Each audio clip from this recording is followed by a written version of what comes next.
in the night. Stars on the banner, pyro burning bright. From the back roads to the big time stage, we call it like it is. No script, no cage.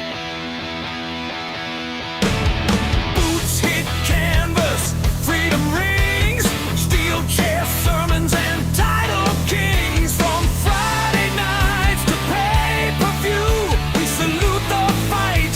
That's what we do. No suits telling us what to say. No filter, no fear, we came to play. This is Aaron Loves Wrestling, Unfiltered. Turn it loud, let the truth be delivered. From the eagle's cry to the battle cry bell, we raise hell and we tell it well. WWE, AEW, NWA, TNA. Red, white, blue, we don't fade away. Unfiltered wrestling. Our favorite record today. From the head of the table to the American nightmare. From the devil himself to the millennial cowboy. Knockouts fighting, world champs swinging. Old school legends still got 'em singing. 10 pounds of gold, heritage strong. Impact hits and they prove you wrong. Dynasties rise, empires fall. We break it down and we call it all. No dirt sheets running this show. We say it straight, let the whole world know. This is Aaron Loves Wrestling, Unfiltered. No safe takes, no sugar-coated glitter. From Jacksonville nights to New York lights, we stand up tall for wrestling rights.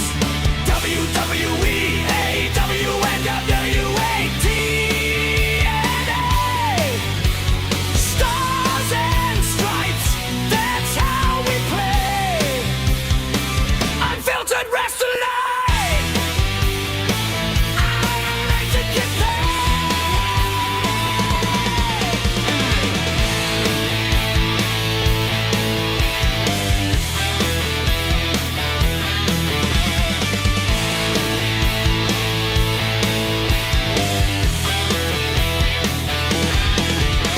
blood, sweat, and busted pride.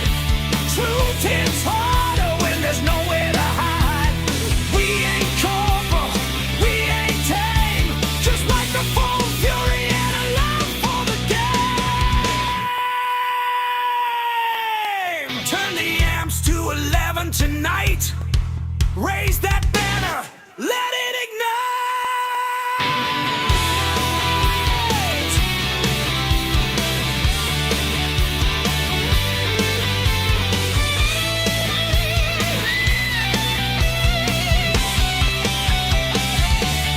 Aaron Loves Wrestling, Unfiltered. If you want it real, then consider it delivered. From arena floors to the county line, we speak our mind every single time. WWE, AEW, NWA, TNA. Freedom fights and the crowd screams high. Unfiltered wrestling, here to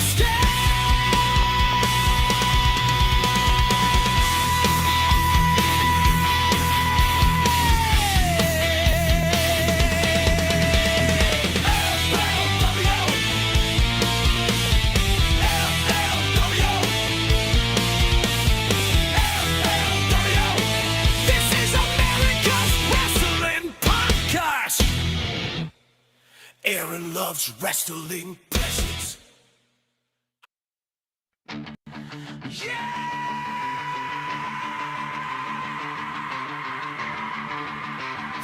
first ballot and last stand. This is for every fan who loves it. I am Dr. Love, and this is Aaron Love's Wrestling. Yeah!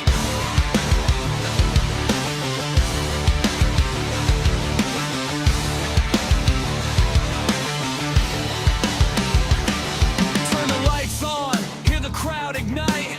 Heartbeat pounds on a Friday night. From the territory days to the modern age, every ring's a war, from every match to every stage. I grew up on legends, I learned to believe in heroes, villains, the blood, and you can see the love I have. It is all on my sleeve, from Dusty Rhodes to Bright Marquee. Wrestling is in my blood, there's no hate in me. Hear the roar when the music hits, goosebumps when the champion appears. Every style, every fight, every ring, one love for the business. I am here to bring the love and the passion in every review. Aaron loves wrestling. AEW, NWA, New Japan, TNA. It doesn't matter about the brand, I love it all. Aaron loves wrestling. My heart is in the ring. No walls, no war, just the passion for the business that I bring.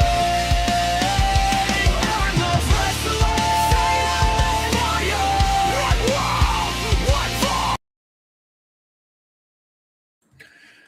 What's going on, ladies and gentlemen? Here Love's Wrestling Podcast, and I am Dr. Love himself, Aaron, and I'm here to talk about, well, everything that happened in wrestling this week. I was out on vacation with my family out in California, having a great time over there. I got to catch up on the wrestling throughout the week at times, but now I'm going to just do a big review of everything that happened from Double or Nothing, touch on Dynamite Collision, touch on Clash in Italy, the AAA show, NWA, everything, even a little bit of Raw last night, or yesterday, not last night. So we're going to talk about everything professional wrestling in this episode. But first off, let's talk about this right here, Rebel Heart. As you can see that, as you know of, that Rebel, she has got ALS, and they are raising funds for Team Gleason on the shopaew.com. You can buy the Rebel Heart shirt and bracelet. I bought both, contributing and praying for Rebel and praying for a miraculous healing on her, and praying that everything will turn around. I believe in God, believe in the Bible, believe that He can still perform miracles. So we all pray together, unite, pray for the healing of Rebel. I believe that it can happen, but praying for peace for most important thing, peace. And Rebel, if you ever watch this at all, love you, praying for you, and hope for a turnaround, and praying that you will bounce back. We're just praying here, but most importantly, praying for peace through this hard and difficult time. But if you will support the cause, go to shopaew.com. Go to the Rebel Heart shirt and bracelet, buy one. All the profits are going to IMLS and Team Gleason in support of everyone who has been affected by ALS. So please go do so. Again, shopaew.com and do it. Again, I got mine. I'm asking for you to contribute to yours, even if it's just a bracelet. Bracelet's about $10, even if it's just a bracelet, something. I got both the shirt and the bracelet. If you can do both, awesome. If you just do the shirt, awesome. If you can just do the bracelet, awesome. Anything to support everyone who's been affected by this, affected by ALS, please do so. So shopaew.com and get yourself a Rebel shirt and bracelet. So praying for Rebel, again, praying for her and praying for her family also going through this difficult time, praying for peace through this storm, and I'm praying that she, again, praying for a miracle to happen. Really, I believe in miracles, believe in God, believe in the Bible, and I believe God can heal. So I am praying for that. So everyone, let's pray together, and let's let's pray for all those affected by ALS, and everyone who has been affected by this disease here. In fact, let's pray right now. Let's give a little prayer right now for Rebel. Father God, praying for Rebel at this time and her family, praying that you be with them through this storm and this difficult moment. Pray for healing through her body. I pray for your miraculous healing power to overcome her and heal her from this. Praying for peace through her through this storm, and again with her family, give them peace and your love and comfort, Lord. This is difficult. And I'm just praying for Rebel and her family and everyone involved. So again, we pray, come together and ask Father to pray for healing and pray for peace over Rebel and her family. In Jesus' name, amen. So again, buy the shirt, go to Rebel Heart, or go to shop.aew.com and get the Rebel Heart shirt and bracelet and contribute. It's difficult and it's tough and it's upsetting about this. It's just hard, and I'm not going through it, but I know she is, and her family, and I'm pretty sure, and they're going through it worse than us. So just pray for them, keep in your prayers and your thoughts, and again, contribute to the cause. Redcon 1, promo code Dr. Love. Use promo code, get a 20% off all of your MRE protein products. Use promo code Dr. Love, DRLOVE. You get 20% off. Prince Nana Coffee. Get Prince Nana Coffee. Link is in the affiliation link is in the YouTube description below. So if you're watching X or Rumble, head over to YouTube and hit the like and subscribe button. I'm on my way to 1,000. Would love to get 1,000 subs by All In. I'm at 700 plus. Thank you for everyone who has subscribed so far. So continue to subscribe and support the podcast. Appreciate it. And love everybody who has subscribed. Also, join the Discord, Wrestling Lover Discord. We can all talk all wrestling. There's different sections of AEW, WWE, NWA, TNA, whatever. And there's just a spot for just all wrestling. So you can join the Discord, just sign up, join in, and let's all talk together. And again, get yourself some Prince Nana Coffee. Use the affiliation link in the YouTube description below. Let's talk about Double or Nothing. It's a week long overdue, but we're going to talk about it because I want to talk about it because this was a great pay-per-view, a great tournament. AEW Double or Nothing, especially with Mick Foley, now all elite. He was on the buy-in show at the beginning. It was great to see the promo segment between Darby Allin and Mick Foley and MJF. It was really a fun and awesome moment. And today on Arrow Hawani, Mick Foley said he got one more match left in him. So, I mean, one more match if he's clear. If he's clear, he's clear. If he's healthy, he's healthy. Some people are being negative about it, but if he's healthy and he's clear and he wants to get one more match in him and do it in AEW and that'll be his final match, I mean, who am I to say no? Who are y'all to say no? If you're not going to watch it or support it, cool. All right, that's fine. Go. You don't have to, but I think it'll be fun and for Mick Foley, if he decides to do so, if he's healthy and he's ready to go, then let him go. If he's cleared by doctors and he's healthy, ready to go, who are we to say no? The doctor says he's clear, doctor says he's clear. So how many legends, especially in older age, have gave it one more match? I mean, heck, 3 years ago? 4, maybe 3.5, whatever it was. Ric Flair had one more match. At 72 it was at the time, 71. So, I mean, that's a little way too old. I don't think Mick Foley's that old. Not sure. Can't remember. Let's see. How old is Mick Foley? Let's look that up here. Mick Foley. Let's look at his age. Of course, age is a number. If you take care of your body and your health, you're okay. He's 60. So, I mean, if he wants to get one more match in him, I mean, heck, you got Billy Gunn. Billy Gunn's wrestling. He's 58, 59, I think. Sting was wrestling at 63, 64. So, I mean, heck, if he can go one more time, he can go one more match. So, but yeah, so it was fun for the opening buy-in for Mick Foley to be there hosting the show, and he says he's going to be involved more in AEW, so that's going to be cool. I would like to see him as what might see him as a general manager or commissioner of AEW. I think would be pretty cool. And also, I would love to see I wouldn't mind seeing him on commentary. Him on commentary with JR or even Brian Danielson. I think he'd be great on commentary. Mick Foley, he was great on SmackDown back in the day when he was on commentary. So Mick Foley, he can. I mean, him and just being a manager, as he said, he could be a manager. Heck, he could be a manager of maybe the Death Riders. I mean, that'd be pretty cool. Just someone who's hardcore in the business. It'd be pretty sweet. So I don't know. We'll see what happens with Mick Foley in the future. It's cool days in AEW. And he revealed, too, on Instagram that AEW gives him the Attitude Era feel in the locker room. The Attitude Era feel. That for a while now, I have been saying, and this is me, in my opinion, looking back at the way WWF and WCW were back in the day, looking back at how they were and how things played out.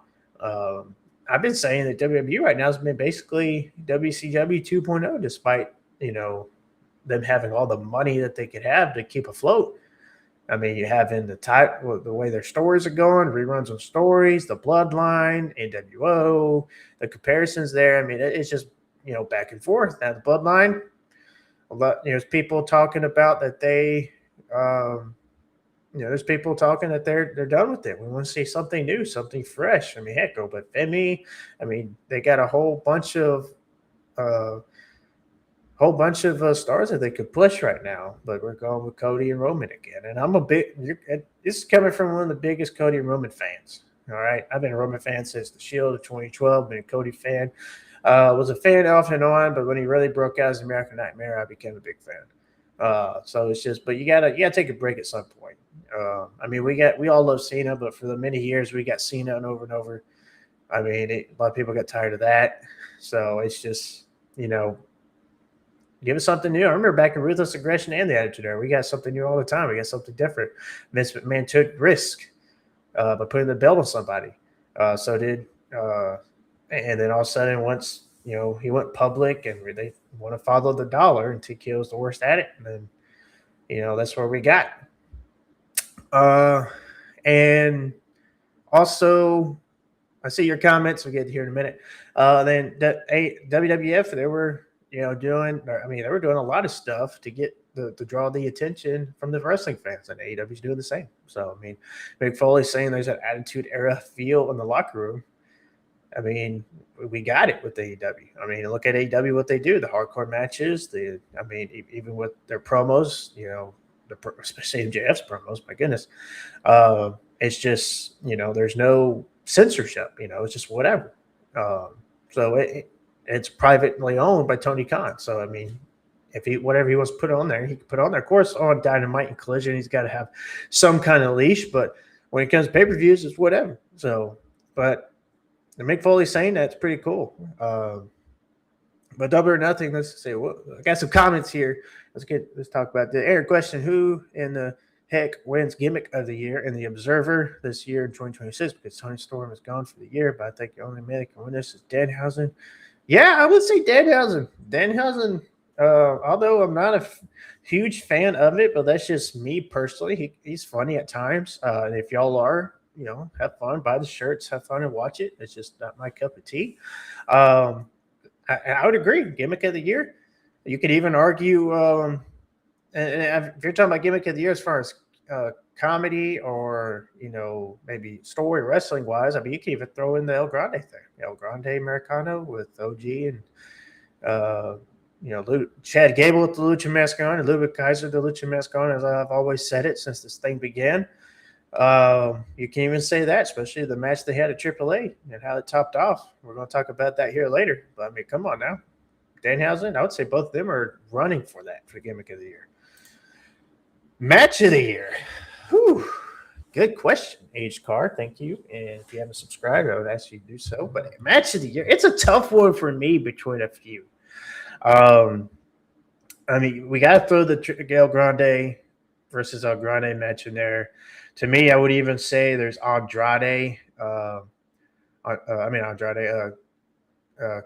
Callum Newman facing Yoda Tsuji for the IWGP Heavyweight Championship. That was a great match. I would even say that there's Andrade and Swerve, Andrade and Kenny Omega. Andrade's been in a lot of great matches this year. the Texas Death Match between Heyman, Adam Page, and MJF. So many matches that we could go through. By the end of the year, I want to have a decision because I have a list for men and women. So we'll definitely come back at the end of the year. But so far as far as match of the year, I mean, you can't argue. To me, it's between right now as far as match of the year. It's between El Grande versus El Grande and MGF versus Heyman Adam Page. The Texas Death Match. Those two right now are in the lead for me for as match of the year. So we'll come back at the end of the year. Like I said, I got quite a list for the match of the year. So great question there. But let me know yours. What do you think so far in the comments? Better show Double or Nothing or Clash? I'm going to have to go Double or Nothing on this one. Clash was okay, but everything – we'll get to more in Clash here mix. I got a lot to talk about that. Right now it's Double or Nothing. We're going to go through Dynamite and AAA and NWA that we had. But to me right now, Double or Nothing, definitely better than Clash, and we'll talk about that here more in a minute. But, yeah, Double or Nothing for sure. And so as far as Double or Nothing, Cage and Cope won the AEW Tag Team titles. Let's talk about it. This was really cool. We even had Beth Copeland, Beth Phoenix, but Copeland, she came out and put the assist. So we got Adam Copeland and Christian, Edge and Christian, whatever, as the Tag Team champions once again. First time in 25 years. Man, that's crazy, that long. My gosh, last time they were champions, I was 7 years old. That's crazy. So it's great to see them as tag team champs once again. Let me know who y'all think is going to dethrone the tag team champions. I wouldn't mind the Dogs, but yeah, tag team champs right here.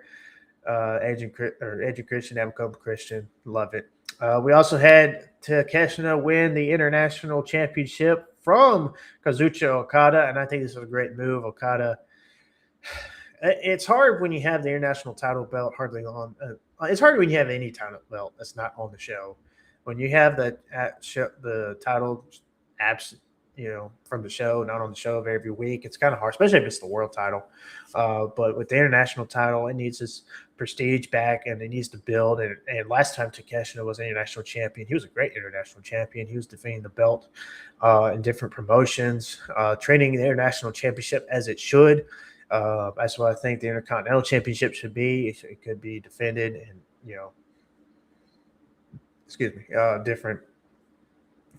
different promotions and all, but that's not going to happen. But with the International Championship, I do. It is.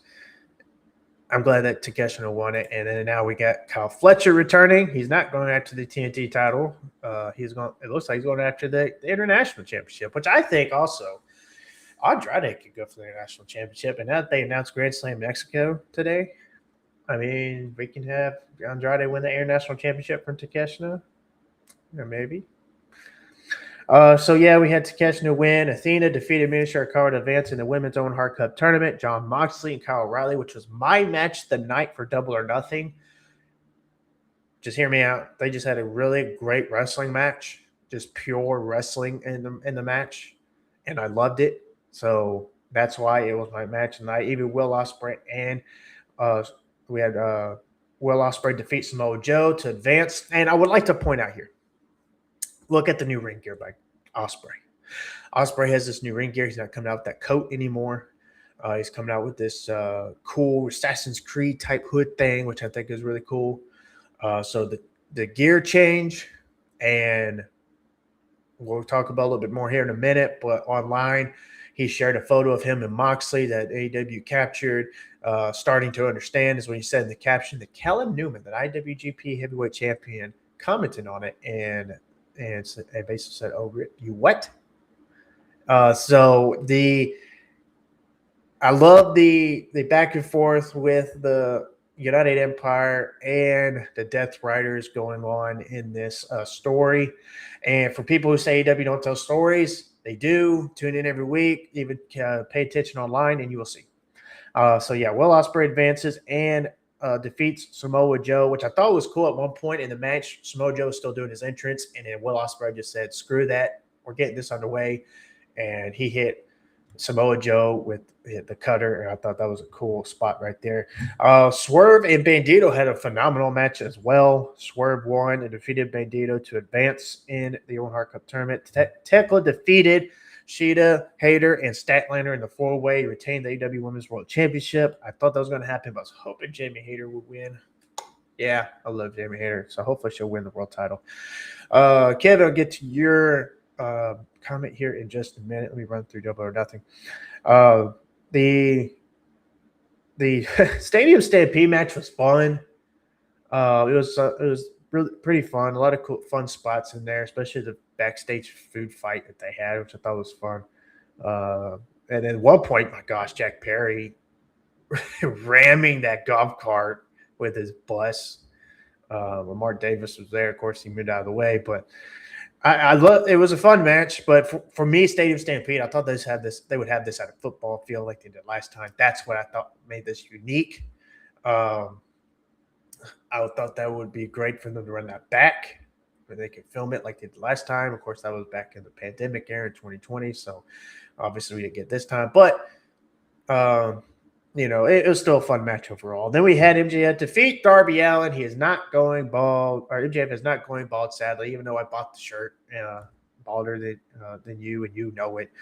So upsetting that MJF didn't lose and go bald. Darby Allin lost. MJF won with the world title back on MJF.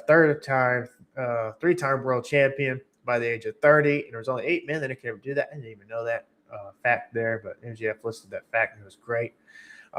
Many legends on that list, and now MJF has added to it, AEW World Champion, and we got MJF back on top. And Kevin Knight attacked Darby Allin at the end of the show. Darby Allin was on the stretcher, and Kevin Knight jumped on Darby on the stretcher, and that was the conclusion of Double or Nothing, which the viewership of it, Dynamite and Collision, last Wednesday was 704,000 plus for Dynamite and almost 500,000. It was 498, I think it was, for Collision in the third hour. 3-hour wrestling shows, especially when it's AEW. I love it. When it's done right, you can have a great 3-hour wrestling show. And AEW did it right. This was a great card here for Dynamite. Let's see, Kevin, what was your favorite era to watch wrestling? So I did not grow up in the Attitude Era or the WCW era, but I go back to watch it, and that was a great time between Nitro and Raw going to war with one another, especially Sting and NWO, and you had DX and Attitude Era on the other side. That was a great era, but I grew up in the Ruthless Aggression era, and I honestly love that era. And I wish we get that back in WWE, but it's not going to happen. But I wish we could. It would be great for them to go private again, and we can get Ruthless Aggression era back for WWE. So, but it would never happen. But that I would have to say is probably to experience it, because I experienced it, that Ruthless Aggression era, because it was my childhood. So you had Cena, Batista, Undertaker, Shawn Michaels, my GOAT. Even Shelton Benjamin, he was breaking out. Randy Orton winning the world title at a young age, youngest world champion in history of WWE. Brock Lesnar, WWE champion. John Cena, WWE champion. Many great things happened in the Ruthless Aggression era, and I loved it. But as far as the best era in wrestling, in my opinion, is the NWA territory era. You can. I mean, it's back with NWA Powerrr and such. We'll talk about that here in a minute. But as far as the old days with 70s, 80s, 60s, AWA back in the day was the bomb, man. Going back and watching those wrestling matches and the territories, to me, is the best era, the best pure type of wrestling you're going to get ever. I mean, you can argue the WWF Golden Era with Hogan and Macho Man and all, that was a good era too. But as far as the era that I experienced and I watched for myself, it was the Ruthless Aggression era, and wish we could have that back. But again, we won't. But that's why I love AEW, because it reminds me of that era. Guy, what's up, brother? Thanks for joining. Dynamite was a great show. Started off with Will Ospreay going to get his get some ice on. He said his arm, but he put it on his neck. So that was funny. I was like, I thought you put on your arm. He has a shirt up. He said he's gonna put it on my arm, and also he puts it on his neck. So I thought it was funny. But Kenny Omega and Will, with their backstage moment, Kenny Omega kind of trying to warn Will Ospreay of the Death Riders, and all of a sudden you had John Moxley show up, the devil on his shoulder. So I love this. Kenny Omega is the angel, one-winged angel. John Moxley has the devil on his shoulder. So I love this with Will Ospreay. And with this nugget here, at first I was going hard for MJF versus Ospreay in London. But as my brother from Sports Chat Network, Kev, called a month ago, I think, or back in Dynasty, I think it was, called that it was going to be Omega and Ospreay. I have to go with this. After the nuggets we got with the backstage segment we had at Dynasty with Kenny Omega saying he's going to go, he's not done with trying to get the AEW World Championship. And then you also have here with this little seed planted with Omega, and Will Ospreay told him also to not give up on going after the World Championship. So I'm thinking now that we have Redemption announced, which we'll talk about here later, last week had a Redemption announced for Canada and AEW pay-per-view in July. I think that's where Omega is going to win the title, and then we're going to have him with a short title reign. Ospreay is going to win the Owen Cup, and we're going to have Ospreay and Omega main event for the AEW World Championship at All In London. So that's what I'm thinking here, especially after this. This just kind of gave it away, in my opinion. Yeah, I mean, we can't.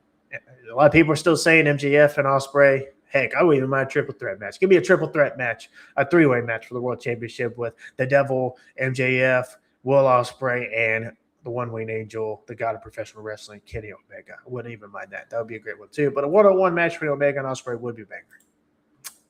Good, man. Just chilling. Yeah, me too. Got now doing my review after a week-long vacation. So now I'm catching up on a lot of wrestling. And we got Kevin Knight coming out and explaining why he attacked Darby Allin and basically turned heel. Darby Allin failed. He failed all of us, he said. And you had Speedball come out, and his suit just kind of made me think of a Jedi robe. I mean, it was pretty cool. But Speedball comes out, and then Kevin Knight attacks Speedball, and now we are getting set up for next week a TNT title match with Kevin Knight and Speedball. I think this would be good, and we can carry this to AEW Redemption, and we can have Speedball win the TNT title from Kevin Knight at Redemption in Canada. So I posted that online. I think it'll be a great move and we can have Speedball win his singles title in AEW.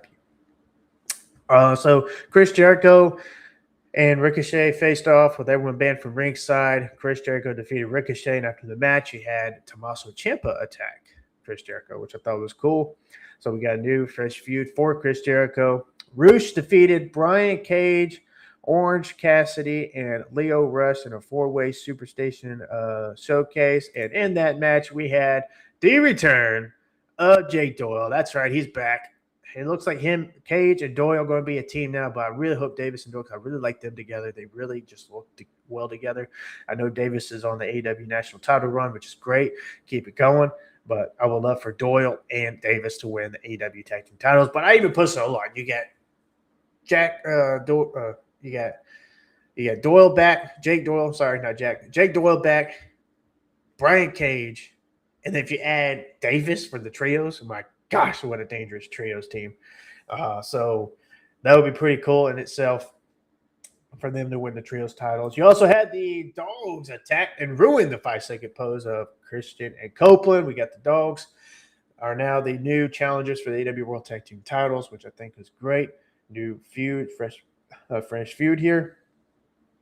Brody King defeated Claudio Castagnoli to advance in the Owen Hart Cup. So you got Brody King winning. You had also Mark Davis defeat Jack Perry. So you're going to have Brody King face off against Swerve, which I think will be a good match. And you'll have in the semifinals, and you're going to have Mark Davis and Will Ospreay, which is on tomorrow night's Dynamite.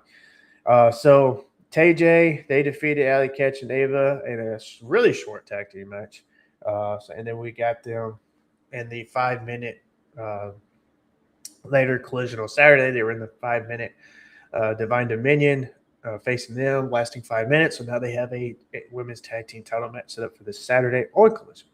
We also had the trios match with Will Ospreay, John Moxley, and Pac facing the Rascals. Really good trios match, in my opinion. And then you had Andrade defeat Ace Austin in a great singles match. And Chris Statlander and Shida tore the house down with the lights out for the street fight. And I love it when the women like that have great Extreme Rules matches like that, especially when you add the blood. It makes the women's division look better when they do matches like that. When you have the women go out and do matches like that, I wish WWE women's division would do that, but they don't. But the AEW women's division, they're going out there and they're going to show you what they're all about. And one big critique is the women's division. Women's division in all professional wrestling can do better. And all professional wrestling can do better. AEW, it can do way better than what it is now. But in the professional wrestling as a whole, except for a few promotions like Stardom. Stardom does great women's wrestling over there. You got the Eve, the one that Will Ospreay runs, that women's promotion. That's a great women's promotion right there. But, I mean, a lot of people critique and hate on Tony Khan, but, I mean, TNA, WWE ain't much better either. NWA does their women's division really great. They got really great women's matches and a great women's division, great women's titles going on. Not just on Powerrr, but if you watch all the territories, they got great women's matches going on. So if you go watch NWA Powerrr or NWA in general, all the territories, and watch all the women's matches they got going, the women's division there is going pretty good too. But I mean, if I get a good women's match like this between Statlander and Shida, I mean, the tag team division can definitely do better. TBS title division can do better. So there's a lot of things that can do better. And eventually it will change and it'll get better. We're 7 years in with Tony Khan. 7 years in. 7 years in as AEW, as a company for AEW. 7 years. Vince McMahon didn't get it right the first few years that he was running WWF. But eventually he evolved and he got better over time. Tony Khan's going to do the same. Or it might stay this format. I don't know. But we'll see. But I like this here with the Ospreay and Moxley moment. Like I said, Ospreay caption is said here, starting to understand. And then Callum Newman, the Prince, said, "You what?" He said, "What?" As my son would say. He said, "What?" Yeah, so this storyline between the Death Riders and Will Ospreay and United Empire, and you add in Kenny Omega, and eventually later down the road it'll be the world title. I think so. It's going to be a pretty good story. Leading up to All In, something different, something fresh, and I'm enjoying it. You know, a lot of people have seen a lot of the complaints that they are up. A lot of people were upset by this in the story with Moxley, Ospreay, and the Death Riders and United Empire on the way to All In London. But it adds to another layer to the story for Will Ospreay. And eventually it's going to pay off at All In London, and he's going to win the AEW World Championship. And he's going to win the World Championship at home. We'll see what happens with the Women's Owen Hart Cup tournament. And we got tomorrow night the wild card going up against Alex Windsor, which my pick for the Owen Hart Cup Foundation tournament is going to be Will Ospreay and Alex Windsor. I think they're going to do the couple win. The last couple we had win was Britt Baker and Adam Cole. Of course, they're not a couple anymore. And I think we're going to get the redo of that with Ospreay and Windsor, which I think they get married this month, if I'm not mistaken. I think they get married this month or next month. This month or next month. They get married soon. So then there's that. And plus, if they win the titles at All In London, now people are vouching for Divine Dominion and the Brawling Birds for the AEW Women's World Tag Team titles. That wouldn't be bad either.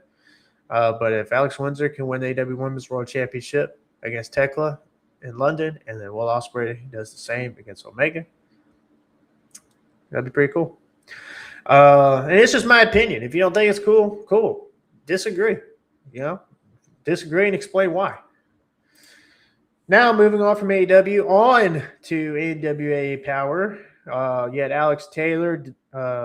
Alex Taylor here. He defeated Axton Ray. If you don't know Axton Ray, go search him up on socials and go look at his matches. He's a pretty good wrestler. This match was really good as well. We also had kick off the show here before I get too far into the matches. We had Silas Mason come out and talk about why Kerry Morton turned on him the Saturday before. The NWA World title was in a no limits match with Brian Idol, and Kerry Morton interfered and threw Brian Idol over Silas Mason to try to get the pin for Brian Idol and cost Silas Mason the NWA World title. Ricky Morton, his dad, was encouraging it, and Silas Mason kicked out and stared right through Kerry Morton's soul. And Kerry Morton and Ricky Morton, they got out of Dodge. And then they went on and left the building, and then you had Silas Mason touch on that. And Alex Taylor chimed in. He was like, man, you got the NWA World title, you got all this money, you got the house, you got everything, but maybe he's just tired of getting short in the stick. And basically that's what he said. And Silas Mason kind of looked at him and, will we see the end of the Southern Six? I hope not. I really love the Southern Six and my favorite group in the NWA. Great tag team, but we'll see. I think Kerry Morton wants the gold. He's tired of being second fiddle. He's tired of playing in the background. So Kerry Morton, NWA World Champion, wouldn't be bad. Wouldn't be bad. But we'll see where this goes. But Alex Taylor defeated Axton Ray. You had a really good women's TV title match with Giselle Shaw, Serena Vale. They ended in a time limit draw. It did not. Nobody won this match, but it was a really great women's match here. Serena Vale gave a good match, so we'll see if she gets a rematch here in the future. You have Pretty Boy Smooth go up against Mike Knox, which if you missed my interview with Pretty Boy Smooth, you go check it out. I have Pretty Boy Smooth, and I hit Vonnie, the man behind his awesome theme music. Go check out that interview on my YouTube channel. But you had Mike Knox return from injury, and I'm glad he's back. You also had Trevor Murdoch on commentary, which I think was cool as well. And Pretty Boy Smooth defeated Mike Knox in this one-on-one match. And then you had Jasmine St. Clair in the crowd, and she came out and gave Pretty Boy Smooth a little kiss. And then you had the NWA World Tag Team title match. The World Tag Team titles did change hands. You did have new World Tag Team champions, the Country Gentlemen, KZ Kazana, AJ Kazana, win the NWA World Tag Team titles. And what a great photo right here and a great moment. Love those tag team titles. They are the best looking tag team titles in professional wrestling, in my opinion. I love the old school NWA World Tag Team titles. They are prestigious. They are good. They look clean. They look awesome. I love it. And they're the best, in my opinion. Really great wrestling right here. If you miss NWA Powerrr, you can rewatch it on Comment. So go to CommentTV.com. Watch it for free, man. You just go to your internet browser, type in CommentTV.com, and you can watch NWA Powerrr. Let's see. Between the CWC and WWF with McMahon Sr. and WWF, WWE, we're talking about almost 80 years already. Even if we go by CWC, withdrawing from NWA in 1963, we're talking about 60-plus years. Where might AEW be in another 50 years? I think AEW is going to be around, man. A lot of people are not thinking so. I mean, look at TNA. Let's see, about 21-plus years, I think. 22, 23 years TNA's been around, and they're still going. And they went through lows of lows, but now they're going back up. I mean, if they could go as low as they went, I think AEW will be fine, especially Tony Khan at the helm and hit the money, the deep pockets that he's got, and he's got partners of connections with in the network industry and to land a TV deal. And that's another thing. Let me touch on that. It's a TV deal, doom and gloom talk. People are think, oh, well, if Paramount Plus officially purchases WBD, there goes AEW. AEW is off TNT, TBS, and HBO Max. No, that doesn't mean diddly squat. It does not. AEW can very well renew their deal on TBS, TNT, and HBO Max, and it can be on the Paramount Plus. And it will be on there, and you can go scroll down and find AEW on WBD on HBO Max, and they'll be on TBS on TNT. Just because they're the Paramount deal does not mean anything. Yes, they air the UFC, and UFC is a part of TKO, but Paramount is its own network, so they can have AEW on there if they want to. It's their network, it's their deal. If WWE don't want to play ball with that, well, if they want to keep AEW on, the TKO can kick rocks, and then they can go find a new spot for UFC. So AEW does bring in the viewership. They do bring in money, and the buyout, the pay-per-view buy for Double or Nothing was made a ton of money in pay-per-view buys, 200,000 plus, I think it was, and you had ticket sales. So, I mean, AEW, I think, is going to be fine. They'll be around for many years. Even if they don't remain on TBS, TNT, and HBO Max, and they do go elsewhere, they're still Amazon because they do the pay-per-views on there. It wouldn't be bad to put everything on there. And you have pay-per-views on there, Dynamite and Collision. There's even the My AEW for the international viewers. And a lot of people look at the ratings for the cable ratings for TBS and TNT for the Dynamite and Collision, but they don't consider the HBO Max and AEW, My AEW ratings for the international people or the Triller TV at the time when it was on Triller. You got to consider those viewerships as well. It's not just all about the cable. Netflix reveals their viewership on for the international viewership, and of course, it's the global viewership, so that's why it's almost near 3 million. Put them back on USA, I guarantee you, Raw will be around SmackDown's viewerships, around 1.5, 1.8 viewership. They got the international crowd viewing Monday Night Raw. That's why SmackDown is around 1.2, 4, 5, 6, 7, whatever viewers they go at, because they're on they are on the USA Network. They're not on Netflix. Putting SmackDown on Netflix, guarantee you those viewerships will go up. When you connect the international, the global viewership, your number is going to go up. So you got to add those with My AEW and HBO Max along with the cable. So all this doom and gloom talk with AEW, I mean, they've been talking this doom and gloom talk since the beginning of AEW. Oh, they won't last 5 years. Oh, they're going on 7. Oh, they won't last 10 years. We'll see. Oh, they won't last another year. Who was it that said that TNA will knock off AEW within a year with a new TV deal? I'm trying to remember who said that. Whoever said that. And, I mean, TNA, no disrespect by saying this whatsoever, but when they get around 165 to 2, and we already know what the AMC Plus viewerships or TNA Plus viewership numbers are, but as far as cable on AMC, around 165. They were doing hot 250, 260 at the beginning, and also now they're barely getting 160. They went up to 195, I think, this past week, so that's good.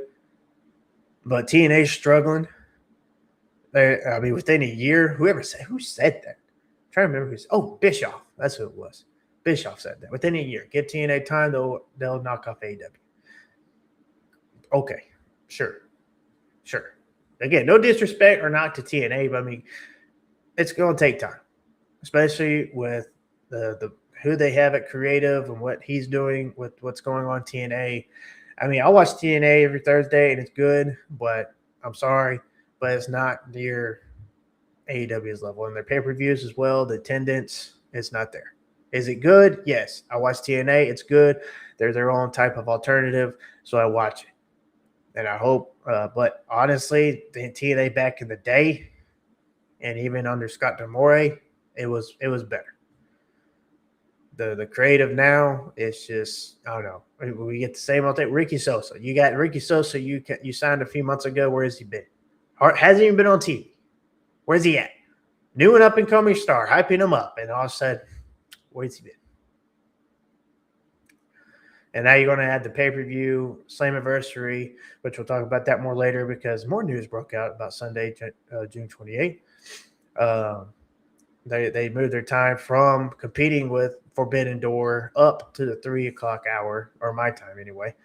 So you're going to have that, and then once it ends, you'll have Forbidden Door. So I think it was a great move, great business move. Plus, you get to the afternoon wrestling, people will watch it. So I think the viewerships will go up for that. So AEW is going to be around another 50 years. I love Serena Ville. She's so good, not taking away from Jill Shaw. Yeah, Serena Ville's really good as well. Jill Shaw is really good. Jill Shaw is still the MLP or MLW Maple Leaf Pro Women's Champion, if I'm not mistaken, plus the NWA Television Champion. I agree, 50 years. Yep, AEW much more massive. Yeah, give them time. Give them time. Did WWF get this big and popular overnight? No. Give them time. They're only 7 years in. They're doing this good. 7 years. Tony Khan's got it. There are literally people saying WWE will fold in 5 years. I don't think so. No. And you got some of them hardcore AEW fans saying that. Another 5 years they're going to fold. Blah, blah, blah. The money, they are making money. I'll give them that. Is it a good product? In my opinion, no, not for me. If you're enjoying it, cool. You're enjoying it. No knock to you. I'm not going to say you're not a real wrestling fan. I'm not going to disrespect you. I'm going to put you down. If you're enjoying it, cool. Keep enjoying it. Keep loving it. But there's some things I enjoy, many things I don't about WWE and TKO.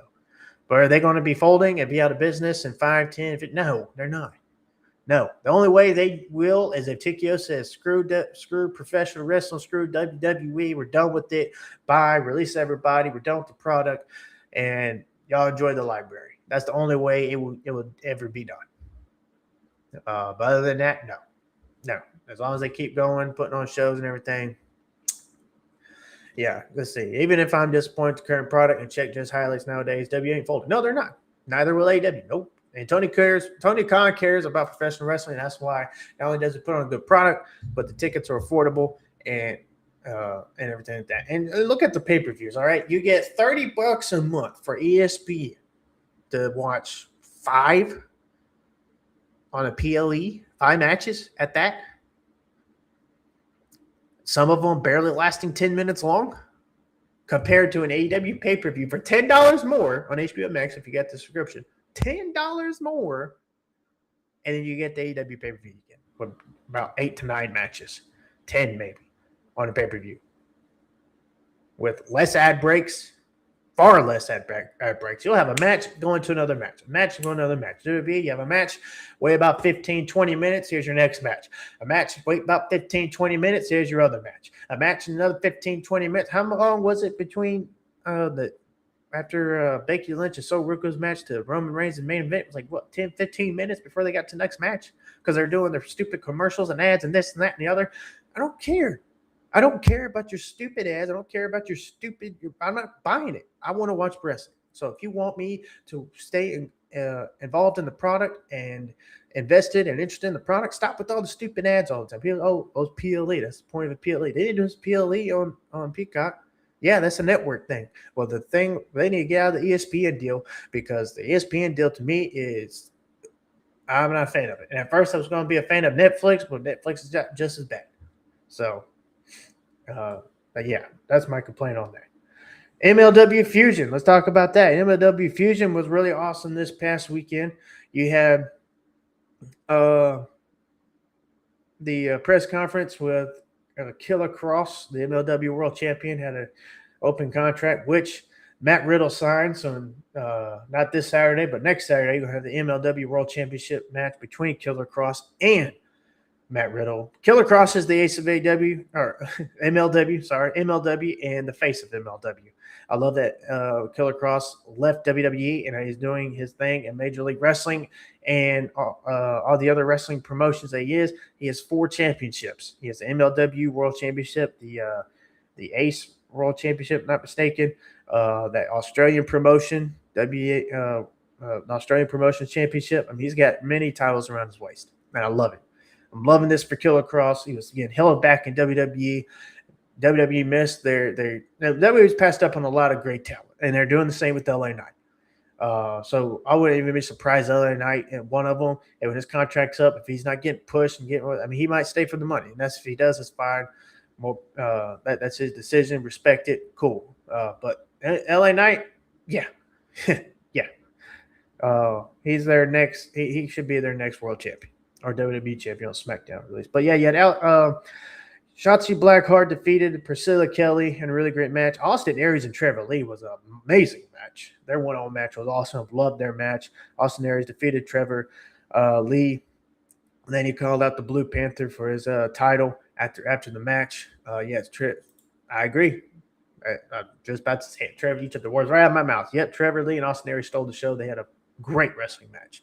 Love their wrestling match. And MLW is spectacular. I'm glad that it's back on YouTube, free on YouTube. So you can watch it again this weekend, this Saturday at 6 Eastern, 5 Central on YouTube. So go watch it. It's an hour of wrestling you can enjoy. They had a 2-hour special premiere this past Saturday. If we go for it, I think it's going to be an hour. Just like the NWA. They did the same thing.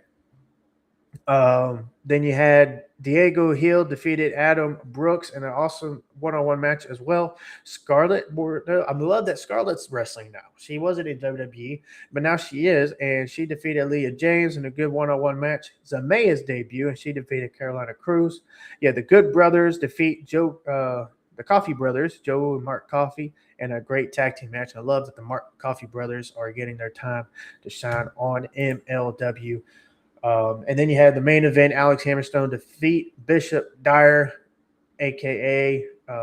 Baron Corbin, in the main event, which I think was great. There's a lot of word going around, too, of Baron Corbin signing with WWE again, so we'll keep an eye on that. Shotzi also called out, hopefully I can say this right, Shoko Nakajima for the MLW Women's Featherweight Championship. So we'll have that this coming Saturday.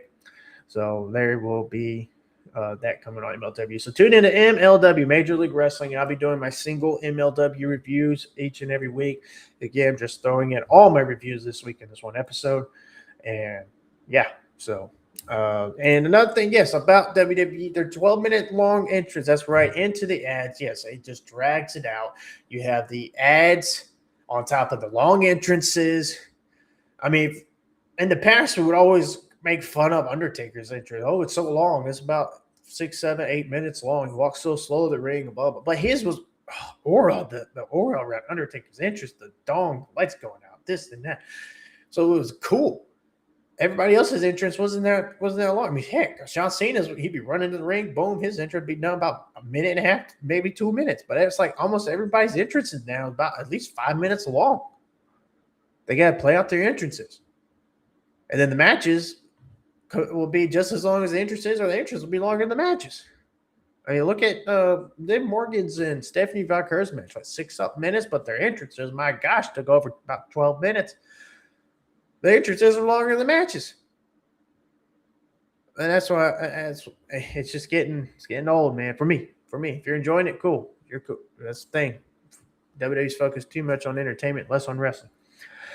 Collision Saturday night. We got extra 2 hours of Collision. We had AEW Dynamite plus Collision on a 3-hour show last Wednesday. And then you had Collision this past Saturday, which is great. Yeah, the conglomeration put their AEW Trios titles on the line against Don Callis family, Rocky Romero, Trent Beretta, and Lance Archer. A great Trios match. Of course, conglomeration retained them titles. And then you had Takeshita at the beginning of the show with the conglomeration. Looks like he's siding with the conglomeration now. And then they handed him a backpack. It's funny. It's the backpack interest thing is funny. They're putting their titles in it. The backpacks, pull it out, etc. I think it's pretty funny. We'll see if Takeshita officially joins. But yeah, you had the conglomeration retained. You had TJ outlast. Anna Jay, Tamel outlast Divine Dominion in the 5-minute eliminator match. So now they're getting their AEW Women's Tag Team title match this coming Saturday on Collision. So maybe, just maybe, we'll see new tag team champs. I don't know. Anna Jay, there's talks about her contract coming up in I think this month, if I'm not mistaken. So we'll see how that goes. A lot of people are thinking, oh, he's in NXT bound. She's NXT bound. We'll see. We will see. NAJ will be a great candidate for the TBS championship. So we'll see what goes on there. But yeah, then you had Hazuki make her AEW debut and defeat Maya World. And afterwards, her and Persephone had a stare down. Persephone was on commentary. They're going to have their Women's Owen Hart Cup tournament match this Saturday on Collision as well. So keep watch of that, and we'll see who wins. And I got more on the Owen Hart Cup tournament later because I have an opinion on it. I've already shared it on all my socials, but I'm going to talk about it along with the King and Queen of the Ring. The Dogs and the Guns, which is a great tag team match in my opinion. The Dogs defeated the Guns. But I had a thought, and this is my thought. I was thinking, because somebody pitched that Jay White was going to return with the Bang Bang Gang or the Guns, but I am thinking, and this is just my thought, let me know what y'all think. I think Jay White could return, turn on the Guns and the Bang Bang Gang, and join the Dogs, add in Gabe Kidd, and I have the Dogs along with Gabe Kidd and Jay White, Clark Connors, and David Finlay going up against the Bang Bang Gang, the Guns, Ace Austin, and Juice Robinson. Just thought, because they added in Ace Austin to kind of fill in or replace Jay White, so that could be the indicator there. Just a thought. Let me know what y'all think. Brian Cage and Jake Dory, as I said, with Jake Dory returning last Wednesday, it looks like Cage and Dory are going to be a tag team now that Davis is the national champion. Again, if you add Davis into the mix as a trio, they become new trios champions. That'd be pretty cool. Another trios team there. They defeated Tommy Mars and Jimmy Wild, local talent. Then you had the main event, Takeshna, Konosuke Takeshna, defeat Daniel Garcia in a really good one-on-one match. And after the match, you had the Don Callis family attack Takeshna. So you had that come out. There was a big brawl at the end with Shane Taylor Promotions as well, along with the Death Riders, people Mike Bailey. So a big wild brawl to end the show. So, yeah, that was a really good Collision. I enjoyed it. I watch Collision every Saturday. I love it. Now you have the AAA show. This past Saturday, you had Vikingo go up against Wagner Jr. for the Latin American Championship. You had Laredo Kid put his title on the line against Ray Phoenix for the AAA World Cruiser Weight Championship. The tag team titles on the line with Pagano and Psycho Clown going up against the War Raiders. And, of course, the main event, El Grande versus El Grande, Ludwig Kaiser with the Lucha mask on, Chad Gable with the Lucha mask on, 1-1 at the end. Saturday, June 6th, for the Los Grandes show, you'll have the trios women's match, and then you'll have this four-way match that they got going. So, but yeah, you had a great show this past Saturday on AAA. Really cool. And I love how Saturday I got to watch NWA Powerrr, then into MLW, Collision, and then AAA, and none of them interfered with each other. So I thought that was awesome. Got to watch each one, enjoy each one, back to back to back. So Saturday, this is my Saturday looking forward. Love it. It's going to be great. Ray Phoenix finally wins his trios, or finally wins a title, which I think was awesome for Ray Phoenix. He's been losing constantly in WWE on SmackDown. And now finally he goes into AAA, which I think will be great for him. Just keep him in AAA. If I can watch him on AAA and he do great AAA, cool. Him going to SmackDown and jobbing and losing is just irritating.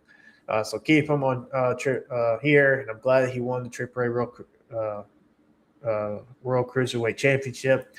And then he had a moment with his family at the end. He even did a little photo shoot with his family afterwards as well. He had Vikingo win the Latin American Championship. He defeated Wagner Jr. with the assistance of Omos.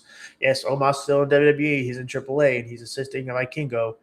So he won. And then you had the War Raiders defeat Pagano and Psycho Clown and to become the new AAA World Tag Team Champions. And at the end, Pagano betrayed Psycho Clown and walked out.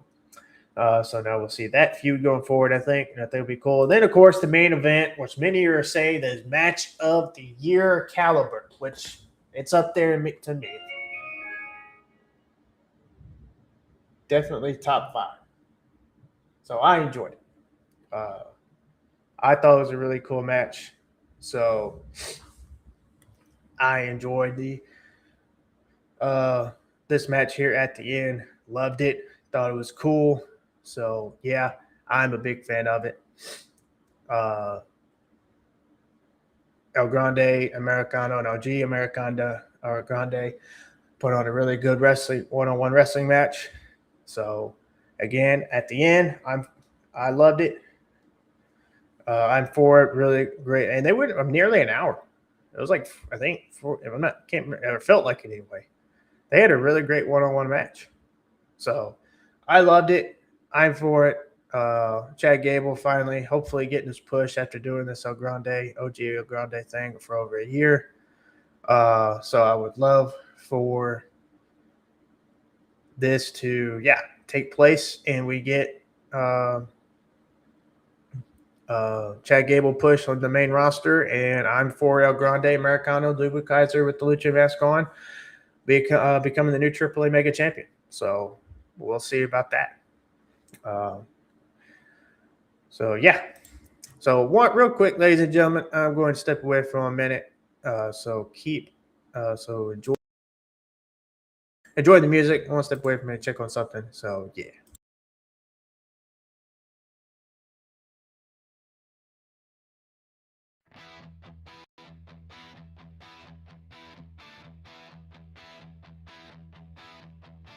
Red, white, and blue lights flashing in the night.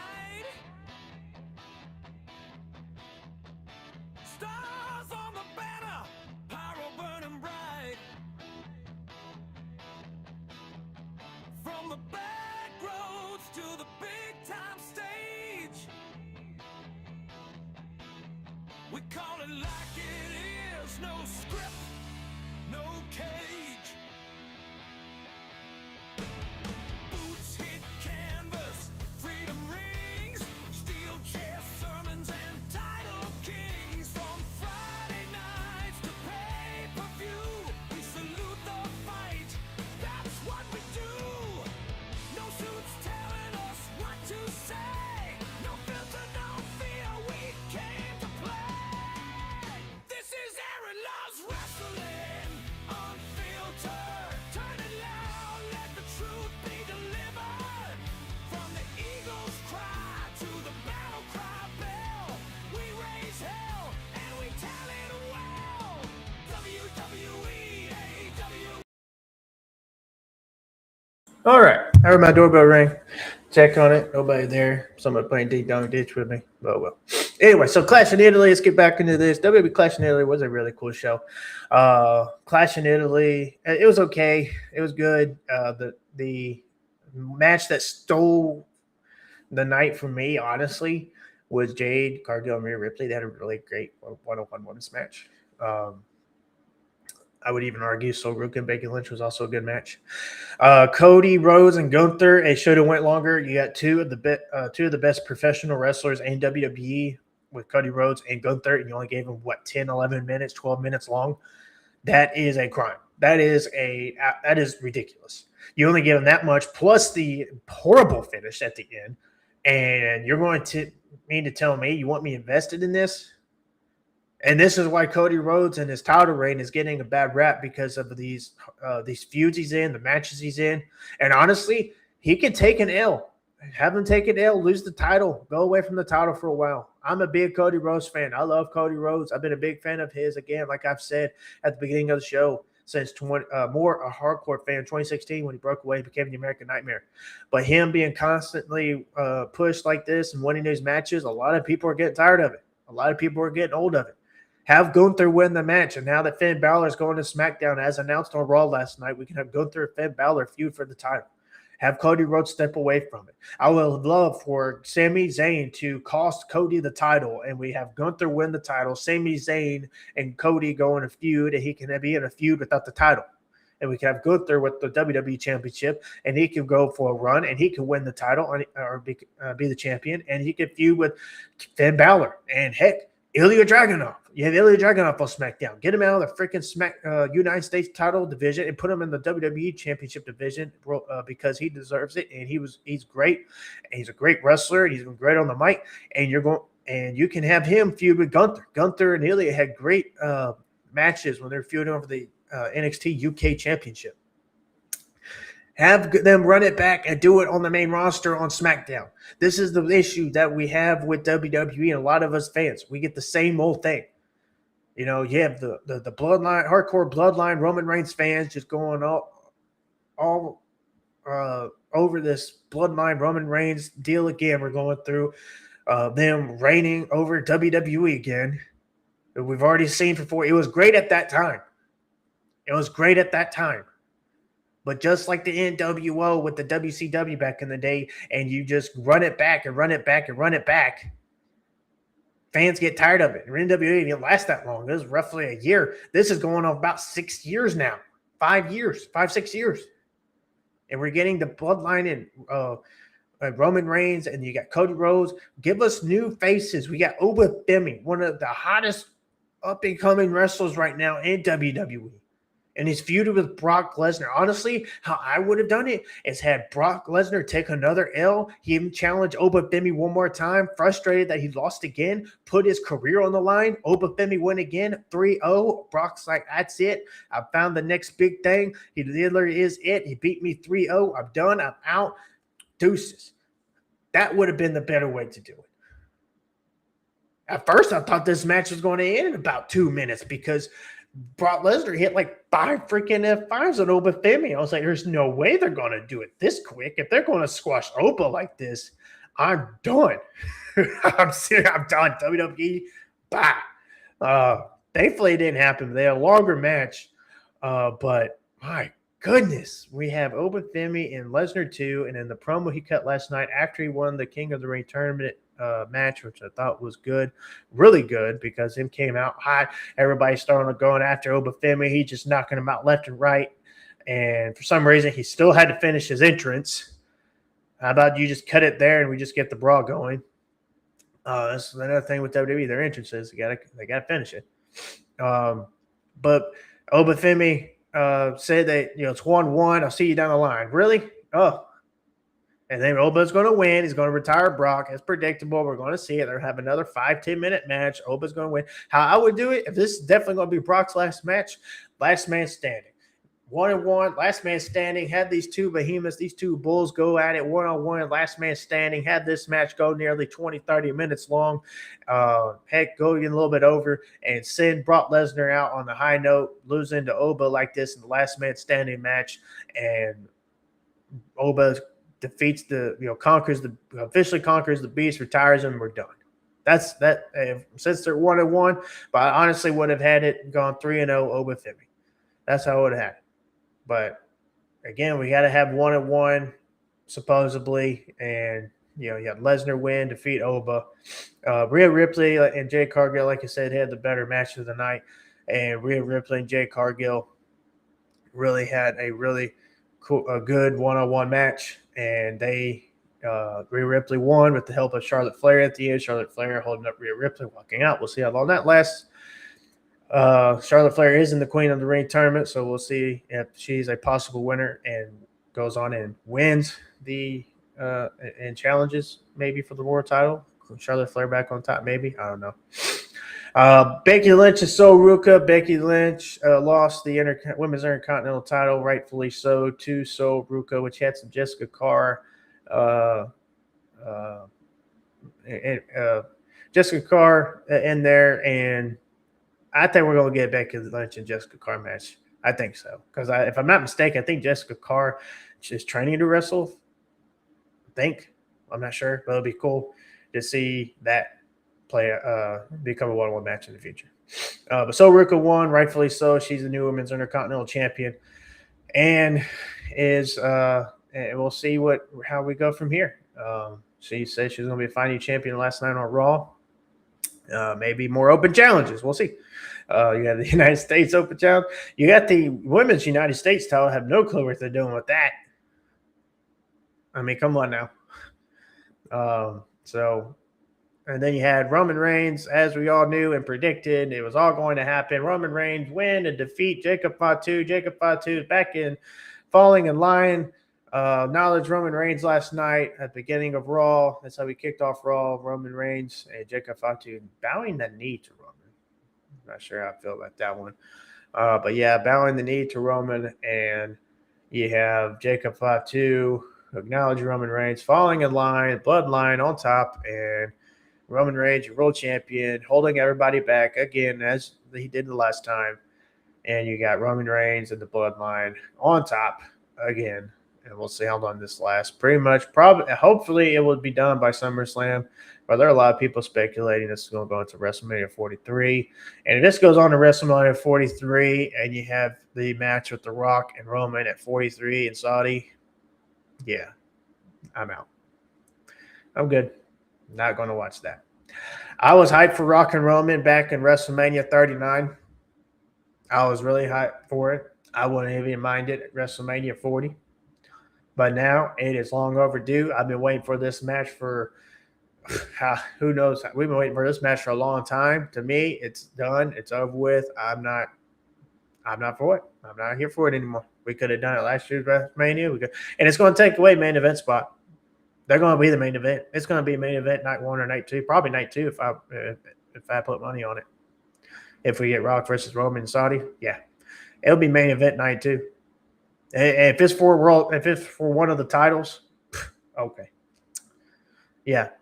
Why are we going to have Rock come back to defeat Roman when we could have Jacob Fatu defeat Roman and go over and become the new tribal chief, and he is the new head of the table, and we had put Jacob Fatu over, and Roman Reigns kind of bows out.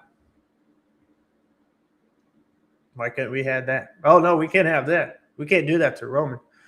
But, yeah, y'all want to complain about Cody Rhodes all the time not taking it out. Now Roman Reigns is back. He ain't going to take it now. So where's the outrage for that? Where's everybody over that? So Roman Reigns, Cody Rhodes at the top of the mountain. A lot of people are tired of it. A lot of people are, if you're a hardcore Cody Rhodes and Roman Reigns fan and you're for it, cool. Some of us fans are not. So I'm ready for something different. Gunther, Oba Femi, Finn Balor, even, my gosh, Finn Balor, Braun Breaker. Why can't we get Braun Breaker as world champion? Why can't we get him as the world champion? But we're going to keep going, running it back with Roman and Cody. This is the problem with corporate in charge of professional wrestling, because they're always going to follow the dollar. Not going to worry about putting over new stars, new wrestlers. Not going to be worried about that. They're like, oh, no. We got to keep Cody Roman as champion because they're people are buying the merch, blah, blah, blah, because they're going to go to that. A lot of people mocked and made fun of Tony Khan when he put the title of Darby Allin. He put over a new star. He put over a new main event player with Darby Allin as the AEW World Champion. He put him over. He went with his gut. He risked it and put on Darby Allin, and AEW fans loved it. There's some fans that didn't, just like some fans are not happy with Cody and Roman. But there's a lot of fans that were having fun with it. And then we got MJF back winning the title.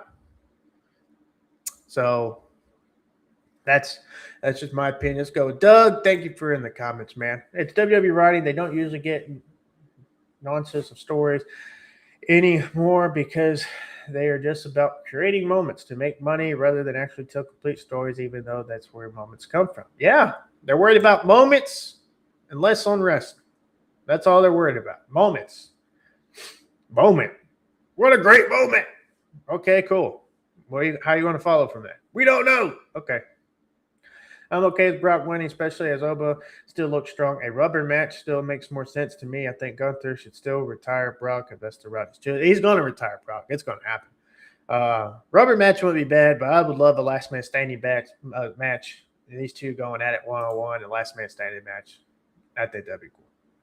Jessica Carr has been a wrestler before. She was a ref, might be training more for it now, but she was Calix under a mask. That's what it was. Yeah, I thought so. Thanks for pointing it out there. So, yeah, maybe we could get Jessica Carr versus Becky Lynch in the future. I wonder if that's where they're leading to, because they've been doing this a lot with Becky Lynch lately. I just thought Roman versus Jacob would deliver more. There was more emotion in the Roman versus Jay match in the original Bloodline story. After the intense build with Jacob, I expected more. Yeah, this is basically a repeat of that. That's all it is. It was basically a repeat of Roman versus Jay moment with Jacob Fatu. That's all it really was. We saw it before with Roman and Jay. Jay fell in line, and he acknowledged Roman Reigns. And that's the thing here. We had Jay Uso, the world champion, right? They were hyping him up as main event Jay Uso, bragging as main event Jay Uso. He won the Royal Rumble. He's going after the world title. He's facing Gunther. But yet Roman Reigns still main event in WrestleMania. We couldn't have had Roman, Seth, and Punk kick off Mania. We had main event Jay Uso, and Gunther in the main event of WrestleMania, and main event Jay Uso defeats Gunther in the main event, become world champion. Sorry. You called him main event, but yeah, he wasn't in the main event. So even though it was a good wrestling match, and I was happy for Jay, and he got his world title run, finally they did something different. But they threw all that away for Gunther to win the title match just to have a retirement match with Goldberg that didn't need a title. Yeah. You know where I was when that match happened? I was in Texas, watching all in Texas. I did not care about that Gunther Goldberg match. for the world title. I knew who was going to win, even though it was a good match. I watched it back when I got home. It was a good match, especially for Goldberg. But you expected me to miss out on All In for a match that I knew who was going to win? And then they screwed Goldberg at the end by cutting his promo time short. Yeah, no. Sorry. Yeah. So we're getting that back with Jacob Fatu. He could have won and went over. They could have just taken the whole title of the tribal chief out of it, just kept it for the world title, have Jacob Fatu win, and he'd become the world champion. We could have had that, but no. We got Roman Reigns and him acknowledging falling in line, and apparently it looks like we're going to get a feud with him and Jay because he said he didn't lose to Jay, so he's going to so I'm assuming we'll get Jay and Fatu in the future. But yeah, this is basically what this was. It was a redo of Roman and Jay, and then we'll see where Roman goes from here. Bloodline's going to help Roman keep the title again. Although I did like, because I thought with the tribal comeback there would be some shenanigans, we get some interference, but it wasn't. It was straight up 1-on-1 match. The match was great. I enjoyed the match. I just didn't agree with the outcome. Should have been Jacob Fatu winning here, going over, getting his rematch. You hyped up the Tonga Death Grip. Roman went down to Tonga Death Grip for week after week after week, but apparently on Backlash and Clash of Italy, he got out of it and he won. Do you think WWE will sell out Triple Mania? I think so, especially if they have Grande Americano challenge Dominic for the AAA Mega Championship. I think they could sell it out if they have that as the main event.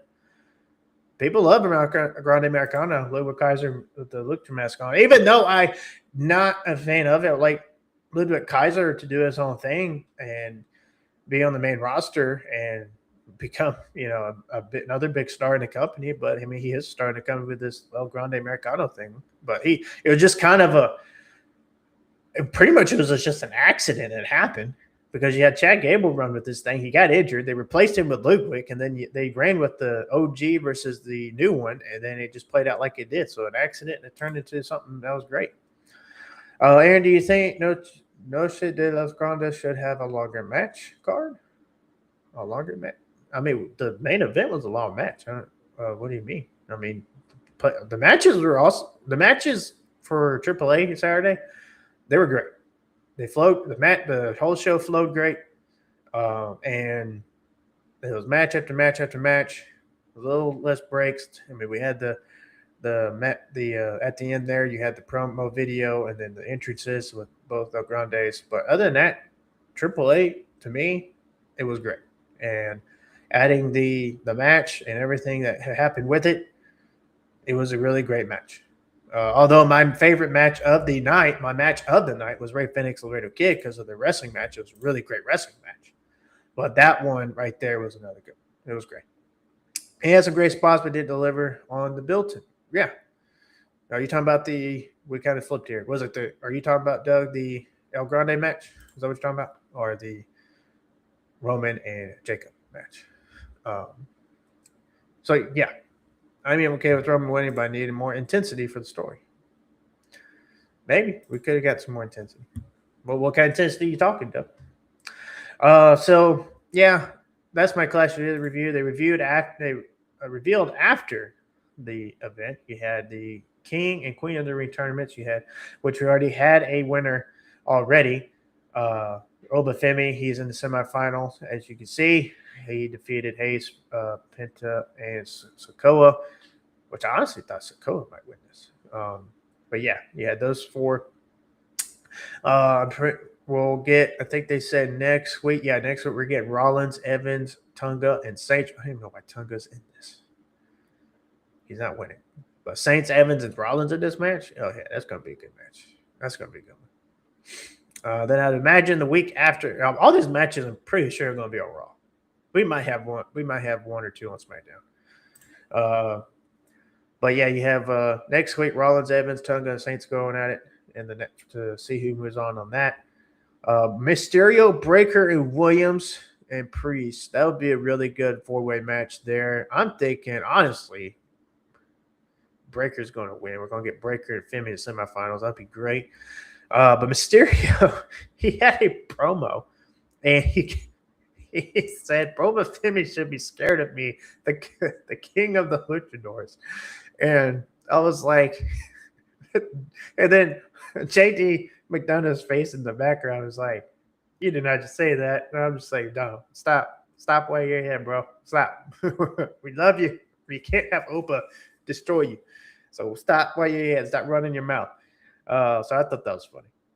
Then we have Uso, Knight, Keys, and Balor. I would love for Keys to win this and go over. But it'll probably be Uso winning because Roman even told Uso, go win the tournament and then go win Cody's title. So we'll see where this goes. We might get Breaker and Seth Rollins in the finals in this thing, to be honest.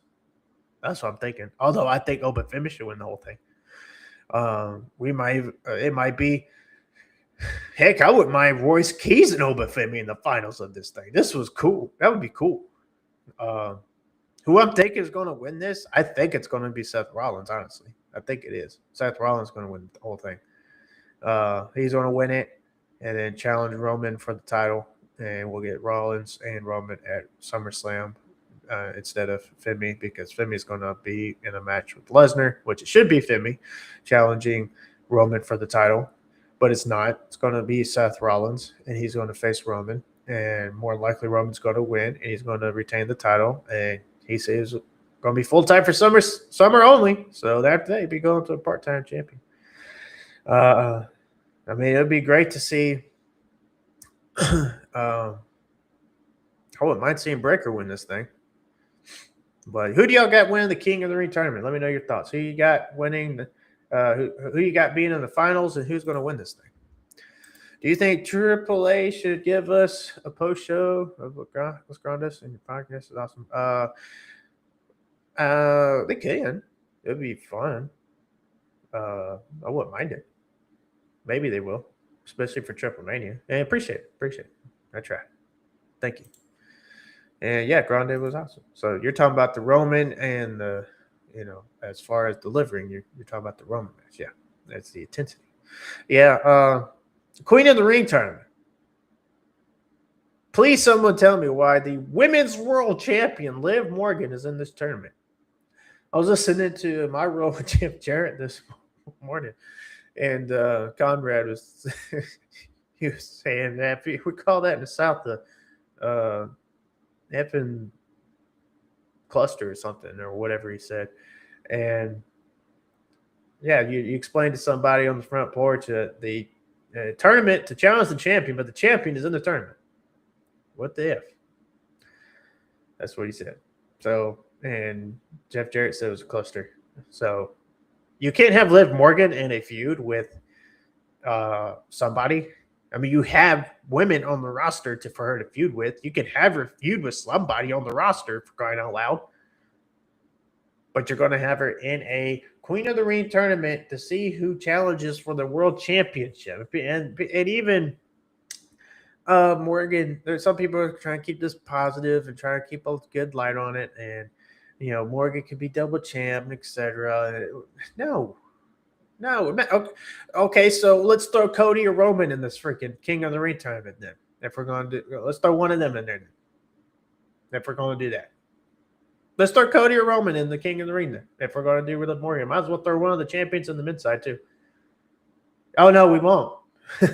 Yeah, you could have Liv Morgan in a feud because supposedly, according to online sources, which how true they're not, I don't know, but supposedly they're saving her for the rematch with Stephanie Vaquer, but Vaquer is recovering from her injury. So they're going to have her not defend the title, not in a title feud for the next however long weeks, maybe months until Vaquer returns, and then you're going to have her defend the title to only defeat Vaquer, and then Vaquer could keep the title. And this is why I can't, and people are going to criticize Tony Khan and his booking of the women's division in AEW, but yet we're not giving an outrage over WWE. So, and you got, at first when I saw this bracket, I thought, well, man, we're going to get a lot of one-on-one matches here, but they're all four-way matches to go to semifinals. So another short tournament, just like the Owen Hart tournament. It's a short one. But man, Liv Morgan in this. And if she wins, my gosh. Honestly, who should win that one, in my opinion, should be Alexa Bliss. We can have Alexa Bliss win. And then the next one on the left side, I would even put Flair winning. We have Bliss and Flair facing in the semifinals. On the other side, Io Sky won, so she advanced. She defeated Perez, Julia, and Legend last night. I would have Julia win, but no, we can have a good thing for Julia going on the main roster. This is why I'm upset with Triple H's booking sometimes, most of the time. But yeah, Io Sky won and is on to the semifinals on the other side. So now we'll have Bayley, Rodriguez, JC Jane, and Kiana James. And the other one, I would love Rodriguez to win that, or Bayley, but it's probably going to be JC Jane. I think JC Jane might win the Queen of the Ring overall. We might get Io Sky versus JC Jane. I wouldn't mind Io Sky facing Bayley. Wouldn't mind Rodriguez winning this thing. In the finals, and who wins the entire thing?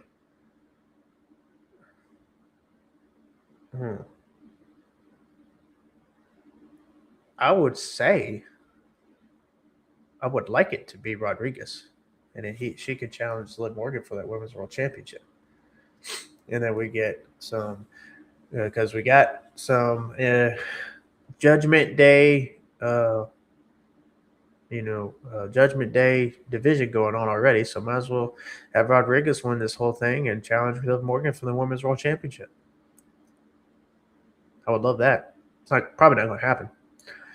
But let me know your thoughts. Who's going to win the Queen of the Ring tournament? And just like I said on X, I would love for the Owen Hart Foundation tournament and the King and Queen of the Ring tournament to just be their own pay-per-views. That's what I would love. For the entire pay-per-view, you have so before leading to the pay-per-view, you have a series of matches of who gets in and who qualifies, who wins matches and who qualifies for the tournament. Then when we have the tournament on the pay-per-view, you have all the brackets lined up and everything. And throughout the entire pay-per-view, we get all the matches. And then it leads up into the finals of the co-main event and the main event for the men and women. And we get the winner of the Owen Hart Foundation, men and women, and then the King and the Queen of the Ring for the WWE side for that tournament. And it can be somewhere around this time frame leading up to All In and SummerSlam. And we get the world title matches. I think that would be cool. A good idea for both. And it would be great instead of having these the tournaments all these things happen, all the matches happening on the shows, and then we get the finals on the pay-per-view or PLE. I would like it for the matches to lead up to. You can begin it at the beginning of the year, I would say, and get all these matches in leading up to the pay-per-view PLEs. They all qualify, and then the pay-per-view and PLE have the brackets and the series of matches. Announce the winner of the men and women's side of both tournaments, and then they go and face whoever is the champion at All In and SummerSlam. I would love that to happen. It'll make more sense, and you can have it breathe and play out, and then you can have the entire pay-per-view or PLE, whatever WWE wants to call it, and you have it on one night, and then it'll be a great PLE and pay-per-view. But WWE can't do that because we can't have more than 5 matches on the PLE, so we can't do it. But it definitely worked for AEW and the Hart Foundation tournament because they could totally do it. And also, it would be great because their pay-per-views are phenomenal. But for WWE, we can't have more than 5 matches. My gosh. God forbid we have we have a 6th match. God forbid. My gosh. This is why I can't do with WWE's and their pay-per-views anymore, PLEs. 5 matches, and you get all these ad and break commercial times in between, and yeah, just can't. Just not a fan of. So wish that would change, but probably not. So now we got Dynamite tomorrow night. Who is the wild card? I'm thinking the wild card. This is a tough one. A lot of people are thinking that's going to be Mercedes Moné. And if it's not Mercedes Moné as the wild card, then I'm not sure who it could be. Then I'm not sure what's happening to Mercedes Moné. Maybe the rumors are true and she's having a kid. So I don't know. Little Beast Mortos coming. That's the rumors going around. Reason why she's been missing for a while. She could be taking a break because she went off for a long run, especially with that TBS title. So she could just be taking a well-deserved break. It doesn't mean she's having a kid. So let's let's not get carried away. But I'm thinking the wild card. Honestly, it might be Mercedes Moné, but I wouldn't mind it being somebody else like Britt Baker. That would be cool. Be Britt Baker back. I don't know what's going on there in that with AEW, but I'd love to see her back. My issue is, even if they go towards a Rhea versus Liv rematch, does that mean a consolidation of the titles? Do they stay double champion? I fear for what they might be trying to direct women's wrestling. I don't know. And I honestly would not want a winner takes all titles and we have Rhea or Liv as double champions. I would not want that. And that's lazy booking. Lazy. That's all Triple H and creative are right now. So hopefully Liv doesn't win. Hopefully she loses and you get Becky Lynch winning or whoever else. So, but I would not want that at all. Another repeat. Go figure with WWE. It's like we're living in 2024 all over again. But yeah, so wild card, the mysterious wild card here. There's Mercedes Moné. I'm trying to think of someone else that could really surprise everyone here. Because some people are thinking someone's been missing for a while, but it could be like Anna Jay or Tay Bello or Megan Bain even. Maybe Megan Bain. So a lot of people are hyping up the Brawling Birds going up against Divine Dominion. How do you kick this off? A big, pretty good wild card here for Megan Bain. And Alex Windsor defeats her, and then Megan Bain wins, and then we get Megan Bain moving on, and then that could set up the women's tag team title match. Makes sense. Kevin Knight putting the TNT title on the line against his former friend, Speedball Mike Bailey.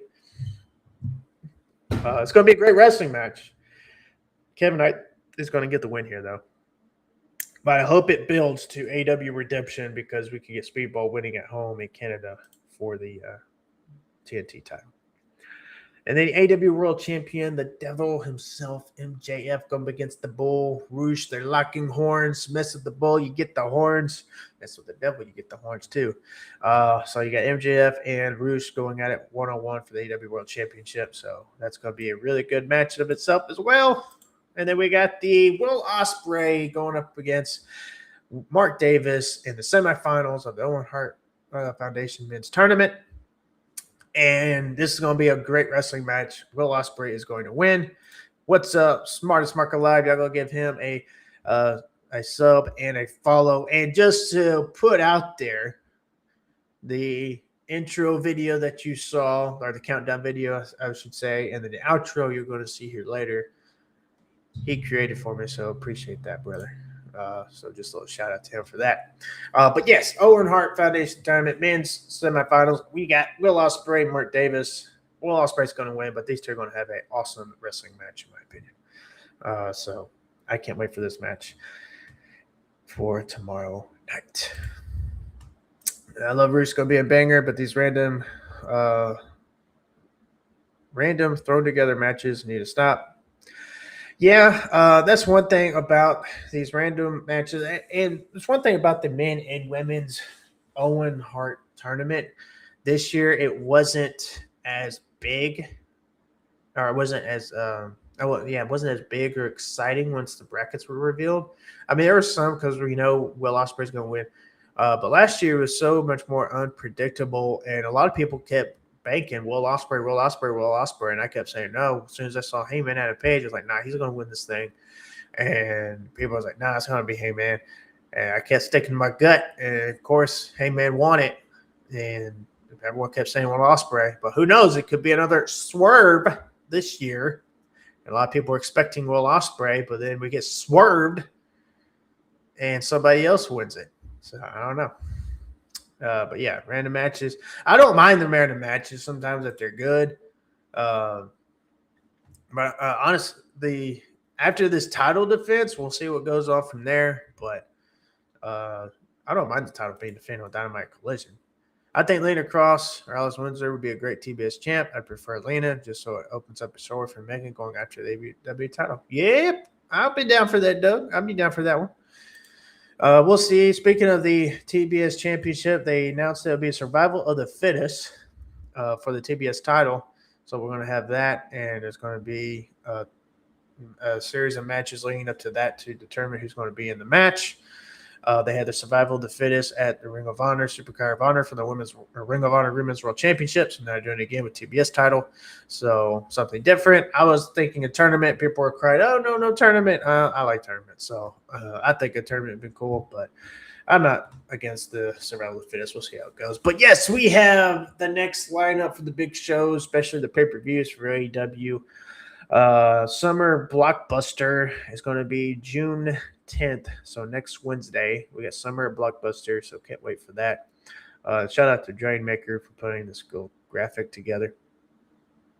Followed by Forbidden Door, which another big news for Forbidden Door. Already we had Slammiversary that was announced. We have Slammiversary, and then TNA moved the time of Slammiversary up to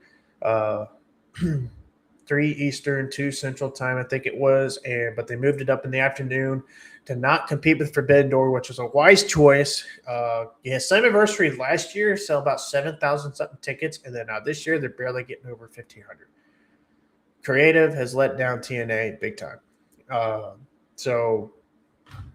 TNA, but now announced by Shawn Michaels, the GOAT himself, you have Great American Bash that will be on the CW and will be on Sunday, June 28th as well at about an hour early before Forbidden Door. Forbidden Door is going to start 8 Eastern, 7 Central. Great American Bash will start at 7 Eastern, 6 Central. So it's going to start before Forbidden Door. Going to be over about time in the middle of the Forbidden Door pay-per-view. But they're going up against Forbidden Door, basically. I'm watching Forbidden Door. No disrespect to the GOAT. Love Sean. He's my GOAT. Love him. But I'm watching Forbidden Door. I'll catch Great American Bash later. I do love Zaya Steele, though, so I'm hoping that she in the match goes far, possible winning survival. Hey, wouldn't mind Zaya Steele winning. I wouldn't mind her winning. She's been great on Ring of Honor, has some great matches, and has definitely worked her butt off. So it'd be great for her being TBS champion. I wouldn't mind that. And then we have the Beach Break, which, as you can see, Willow is on there. So maybe she'll recover from an injury and be back. We'll see. But Beach Break, and it's going to be at the Clearwater Beach in Florida. So, yep, that's going to be awesome. AEW Redemption, July 26th, as we talked earlier in the show, is another pay-per-view announced for AEW. We're going to have that on Sunday, July 26th. And also announced today, Grand Slam Mexico. Last year was great. I enjoyed it, especially with Heyman's promo and Spanish there in the beginning of the show. And now we're getting it back Wednesday, August 5th. And you get MJF and Mystico, Andrade, Mascara Dorada, Thunder Rosa, and Bandito, the most wanted on the poster. So we're going to have that. And I can't wait for this. Honestly, what I would love for Grand Slam Mexico, especially with Andrade, I would not want to see him in a world title match because you know you're not going to get him winning, especially about 2 weeks out from All in London. But I would love for Andrade to go after the TNT or International Championship and win one of those in Grand Slam Mexico and become the TNT or International Champion. Honestly, International Championship would be bad. Him going up against Takeshita if he still has the title at that time, or maybe even Fletcher by that time. Maybe Fletcher could be the champion and Andrade go after Fletcher and win the title from him, or Don Callis tension there. But I would love for Andrade to win either the TNT or International Championship. I wouldn't mind winning the TNT title. Wouldn't mind that. So maybe he can win it. Speedball can win it in Canada, followed by Andrade winning it. Yeah, 2 weeks later, short title run, but yeah. or maybe even Kevin Knight retaining, and we get Kevin Knight and Andrade win. But we'll see. We'll see. But I wouldn't mind the international championship either. But he is the global champion, IWGP global champion, so that's awesome. And he's got several titles. He's a WWC champion as well, and there's one other title he holds. So yeah. So and then we also got at the end of August, All in London. I can't wait. You got the man right there on the front of the card, poster, Will Ospreay. So I'm thinking he's going to be in the main event, win the world title, and he's going to be AEW World Champion and win at home. So we'll see. But yeah, that's what you got lined up for AEW going forward. As of now, for WWE, you got Night of Champions, which is happening June 27th, the night before Forbidden Door, or the afternoon, I should say. It's going to be afternoon time because it's going to be in Saudi, which I don't think they should go to Saudi because of all the tension that's going on over there. Not going to get political, but yeah. Knight versus Andrade Killer would. So Knight versus Andrade.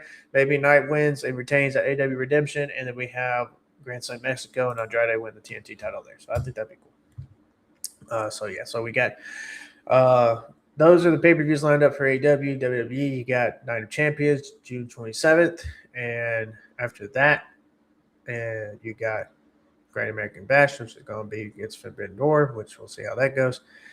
Then we'll see what goes on from there after Night of Champions. I think that might be it until SummerSlam, and you have of course, your Saturday Night main events that might play a part in between. So you'll get, or they might throw Evolution 3 in there in July. So we'll see. We'll see. If they don't, yeah. If they don't, we'll see. But yeah, that was that's what you got for WWE and AEW. TNA, you got Slammiversary coming up, and you got Lockdown in August, I think it is.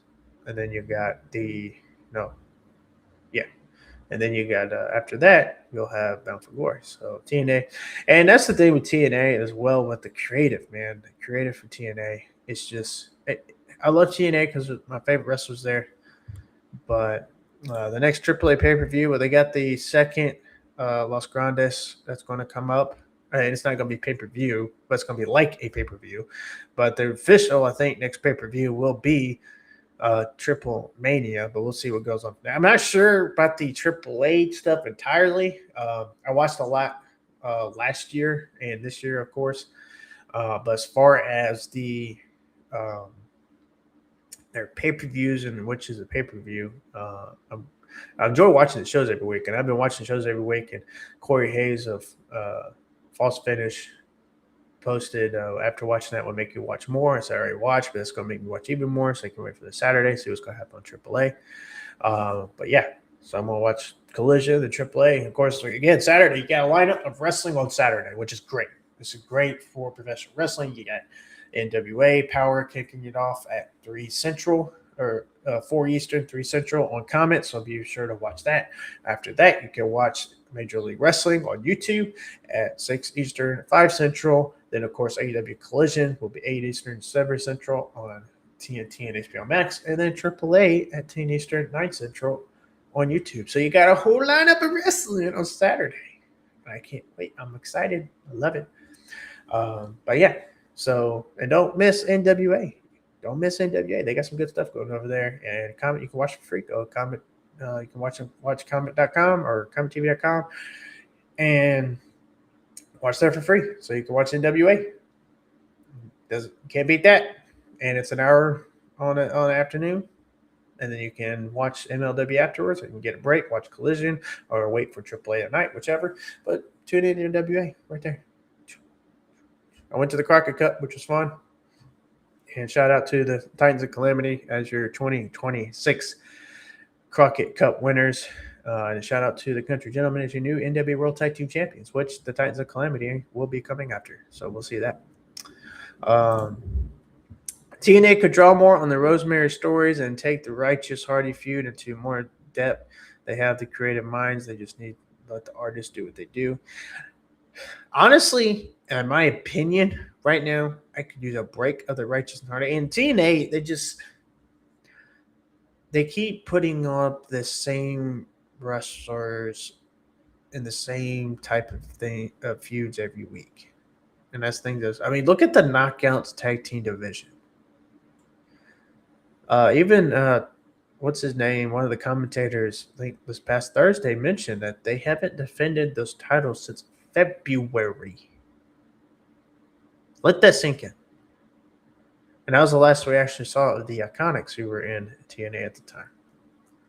February. I think he's talking about the Righteous and Hardys. They have the creative minds, which they do. Matt Hardy, Jeff Hardy, and Vincent and Dutch of the Righteous, they have creative minds. They do. I just would like a break because the Righteous and the Hardys have been going on for quite a while. I think since December, January. They've been feuding for quite a while. I mean, imagine if we got. I mean, imagine if we got like.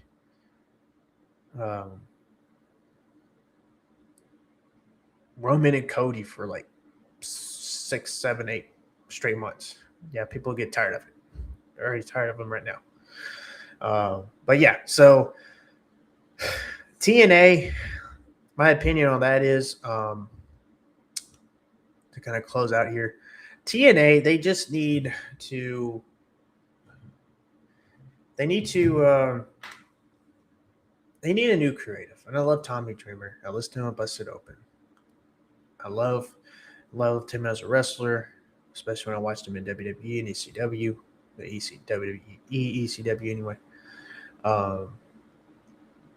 It's just I don't know what's missing there, but they need someone new at creative.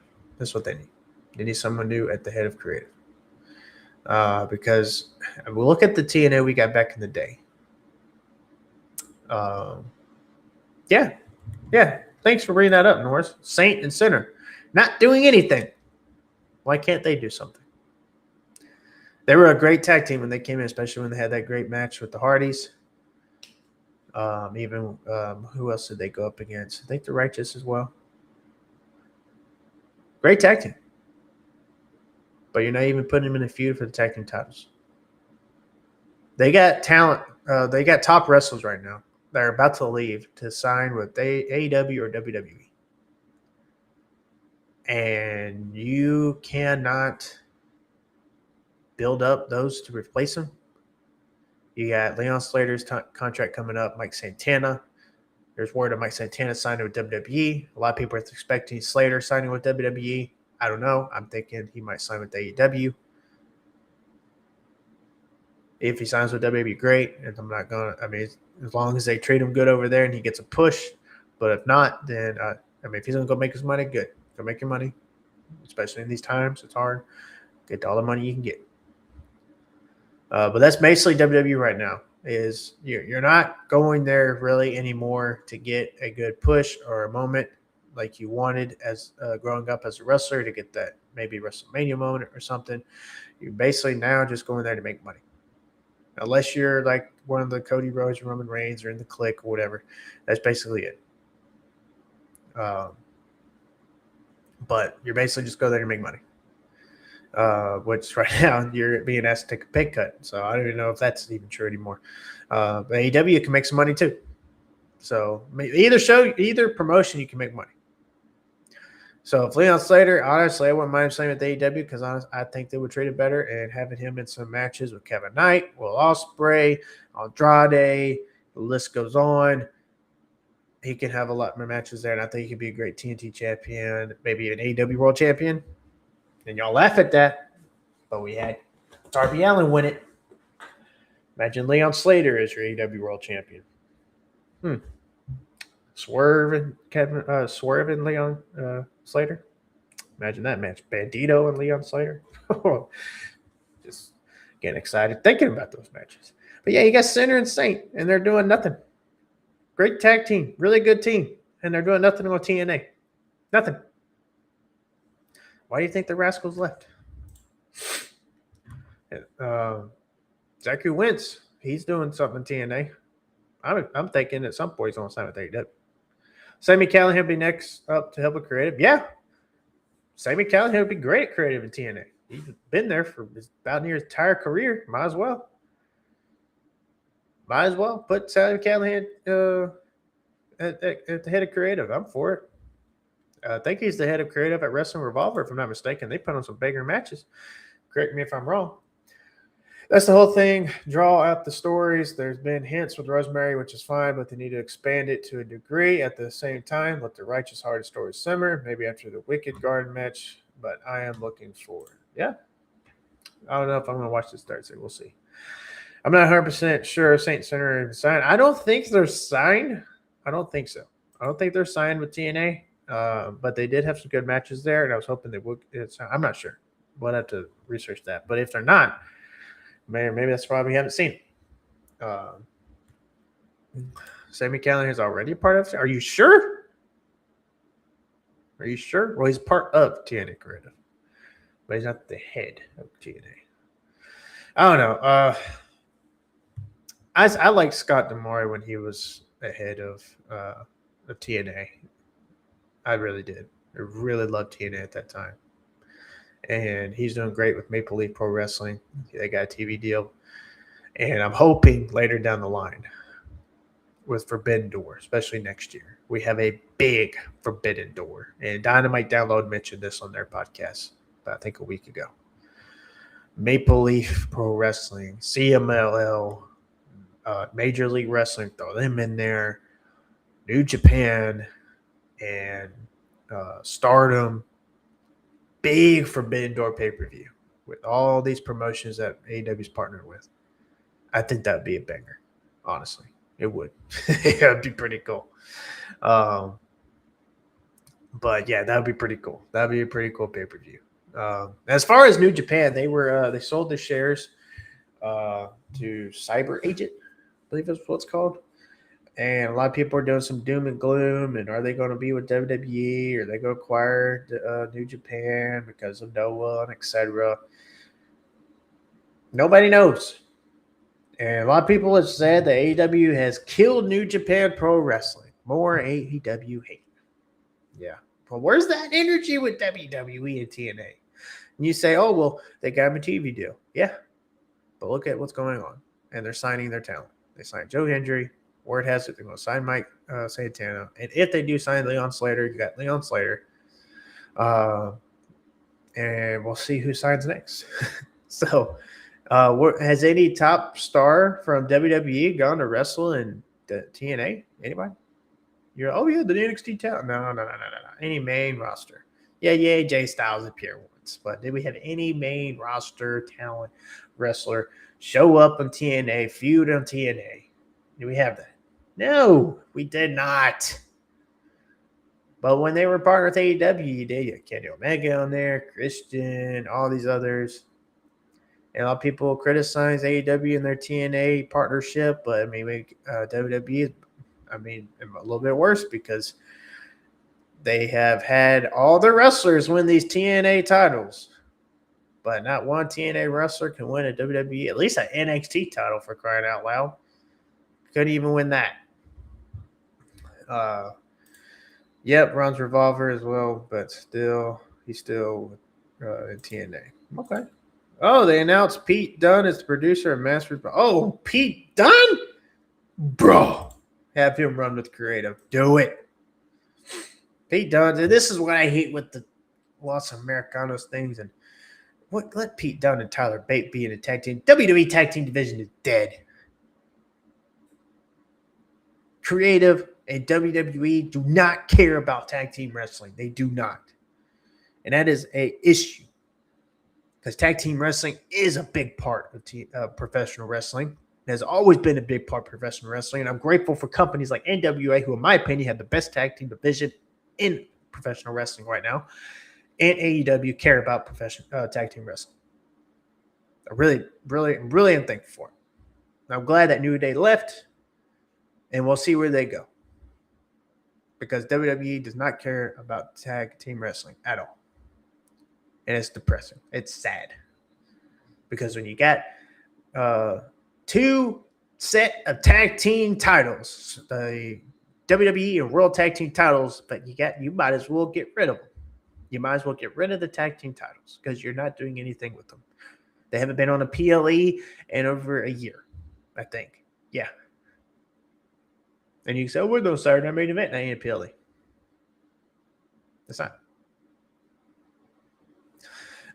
Even still, you had the Vision retain again when you could have had the Street Profits go in and go over and be tag team champions. But no. So, a lot more issues going on with WWE and their creative than anybody else in professional wrestling, except for TNA. TNA's got some issues as well. But just look what they're partnering with. So, I would say TNA, new head of creative, WWE as well, get TKO out. Man, I would like somebody to just buy WWE, make it a private company again.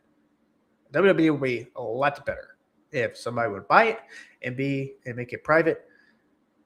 I wouldn't even mind Shane McMahon buying WWE back and making it private. Something, Shane and Stephanie, whatever. But TKO, Nick Khan, Ari Emanuel, all them, no. Do you think WWE and AEW go face to face with CMLL versus AAA? Yeah, I mean, you already see the signs there. They announced that you got AAA show the Triple Mania going on around the CMLL 93rd anniversary, I believe it is, and then you got Raw and SmackDown as well going on. So yeah, the big month of the year, and you got WWE got to infringe on that. They got to go in there and ruin it. Fabian Archer ain't bad. I hated that the Imperium didn't go anywhere and Giovanni got released. Maybe they can get him back, but I think you meant Rayo produced that match. Yeah, now Pete Dunne. My gosh. Now it's Pete Dunne with the Lucha mask. Same with Tyler Bate with the Lucha mask. Same with Ludwig Kaiser in the Lucha mask. Let's get rid of it and let's bring back Imperium. Heck, you can add Pete Dunne, Tyler Bate, and Gunther and Ludwig Kaiser to Imperium. Get them back. Add Finn Balor too. Yeah, that'd be cool. Conspiracy. But yeah, TNA Creative can do so much better. And TNA can do so much better. Honestly, the partnership with WWE, I wouldn't mind them just not partnering with again. But according to Matt Hardy on Ariel Helwani, he basically stated they're going to try to renew that partnership. So, yeah, they got a TV deal, but the ratings have dropped tremendously. And a lot of stuff going on TNA. I'm like, what's going on here? So it's just, remember back in the day with WWE, especially Ruthless Aggression era, we had, like I said, beginning of the show, we had so much to look forward to each Monday and Friday Night SmackDown, each Monday Night Raw and Friday Night SmackDown. Remember the awesome commentary team we had with JR and the King? The best commentary team in the history of professional wrestling and ever will be. Nobody else will top it. Nobody. Not even nobody from AEW. Nobody will top JR and the King on Monday Night Raw. They brought the intensity to the wrestling matches, the emotion, everything into professional wrestling. I mean, Jim Ross going off on Triple H. You dirty son of a, how could you? Or he's got a family. He nearly took his head off. I mean, just all these great things that JR said and the intensity he put in the matches, and then the color commentary with King and his sense of humor and everything. You can't beat it. You won't ever beat that duo. Never. The greatest duo commentary professional wrestling. And now with WWE, and now with what they got going, and they're just so soft, man. They're just so soft. They're PG. They're too soft. They're too. Just give me some intensity. Give me some ruthless aggression. Give me some blood. Give me some. Stop being so soft, man. You got a freaking. I don't get TKO, man. You got UFC who has like blood and bruises and all this going on with UFC, but with WWE, we can't do that. We can't do that. We can't have blood on the WWE programming. I highly doubt Netflix is going to say anything. I mean, you see some of the things that are on Netflix? Come on. And for all those out there who have constantly trolled my comments, constantly with this Aaron Loves Travelism stuff and everything, I'm just going to keep hiding your comments. if you're going to come in and you're going to be around the conversation, what I post, or go or be a part of the conversation or anything like that, or that, cool. But if you're going to be vulgar, you're going to be disrespectful, you're going to spread false narratives about me and lies and all this stuff, you're getting hidden. And if it keeps up, you're getting blocked because I'm not going to put up with it. You're not going to rise out of me. I'm not going to respond. You're going to keep getting hidden or you'll get blocked. You can say what you want, I'm soft and this and that. No, I'm just not going to get involved in that. So I just putting that out there. But, with this, that's my wrestling recap review of the week of everything professional wrestling. I'm going to get back to my single reviews going forward.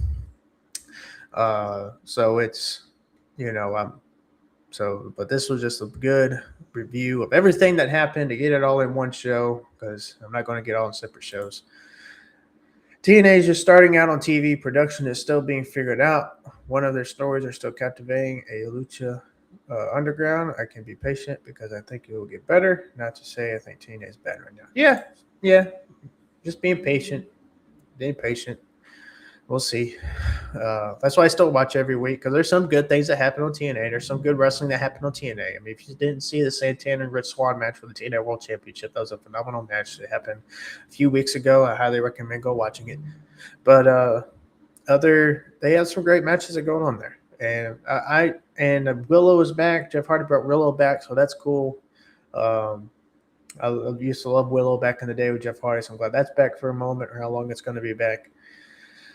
But eventually we got to see the Righteous and Hardy in. They can't continue feuding for the rest of the year. We need new tag teams. We need new feuds. We need new champions. We need new faces. We need new everything.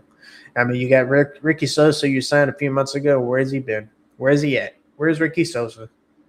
Where's Ricky Sosa? At least add him to this X Division title match happening at Slammiversary. Come on now. But yeah, AJ Francis doing some good stuff over there. I'm enjoying watching AJ Francis. He's had some good matches as well.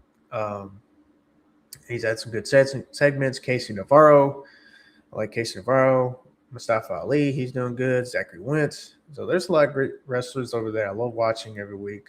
Tessa Blanchard, Elena Black, Mara Sade, or however you say her name, Mara Sade. No disrespect, sorry.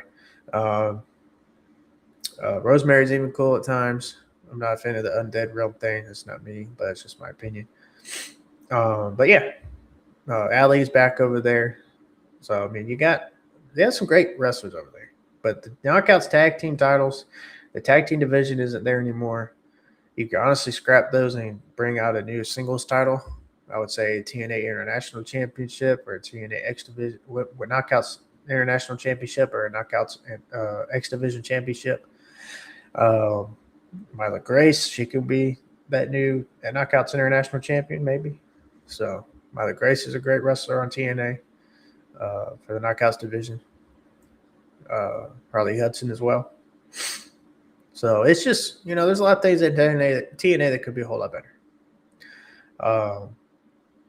But yeah, so that's my wrestling review. Thank you for everyone for coming into the chat. If you haven't liked or subscribed, please do.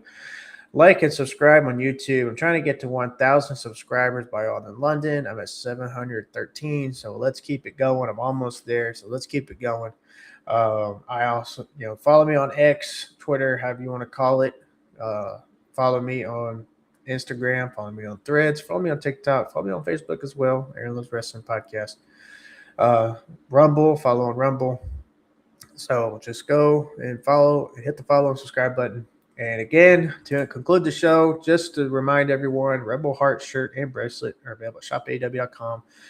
100% of the profits, all your money is going to go to the I Am ALS and Team Glisten, supporting those affected by ALS. So show some support here. And again, praying for Rebel Heart, or for Rebel as well. And praying for a miracle and a big turnaround. So please go buy this. Again, the bracelets are at least $10, so you can contribute that way.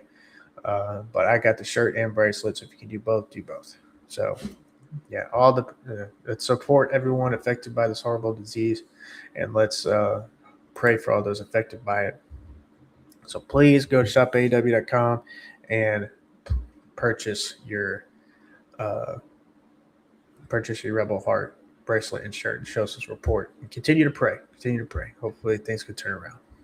So yeah, that's my wrestling review. Thank you for everyone coming in and supporting. Hit the like button, hit the notification button, hit the subscribe button. Thank you for everyone who's watched and come in the chats. Doug, Age Car, and Smartest Market Live, Norris Sparks. There was one more. Guy, thank you, Guy. Kevin Abreu, thank you for all you that come in and come into the chats and conversate with me about professional wrestling. Love you and appreciate you.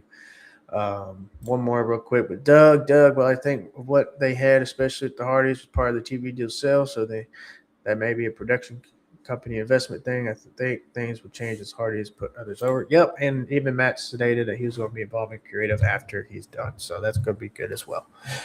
So, yep, that's my wrestling review this week. Tune in tomorrow. I'm going to have another special come out. You'll see. And then on Thursday, I'm going to be a guest star. Our guest on not star, but I'm going to be a guest on Maddie and his podcast there. Reached out to him. I told him on Wrestling Pedigree podcast. So go follow them on TikTok, Instagram, Facebook, YouTube. Subscribe and like. I will be a guest on there, and I can't wait for that. So subscribe and like and follow and tune in for me on that and be watch. And also my AEW review. So let's get it going. So appreciate all y'all for coming into the chats. Thank you. Love you. And just remember, love professional wrestling.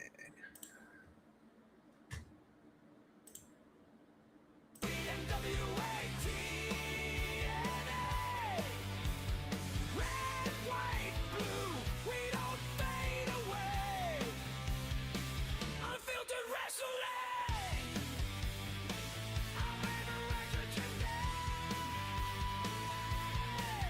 From the head of the table to the American nightmare. From the devil himself to the millennial cowboy. Knockouts fighting, world champs swinging. Old school legends still got 'em singing. 10 pounds of gold, heritage strong. Impact hits and they prove you wrong. Dynasties rise, empires fall. We break it down and we call it all. No dirt sheets running this show. We say it straight, let the whole world know. This is Aaron Love's Wrestling Unfiltered. No safe takes, no sugar-coated glitter. From Jacksonville nights to New York lights, we stand up tall for wrestling rights. WWE, AEW, NWA, TNA. Stars and stripes, that's how we play. Unfiltered wrestling. I like to get paid.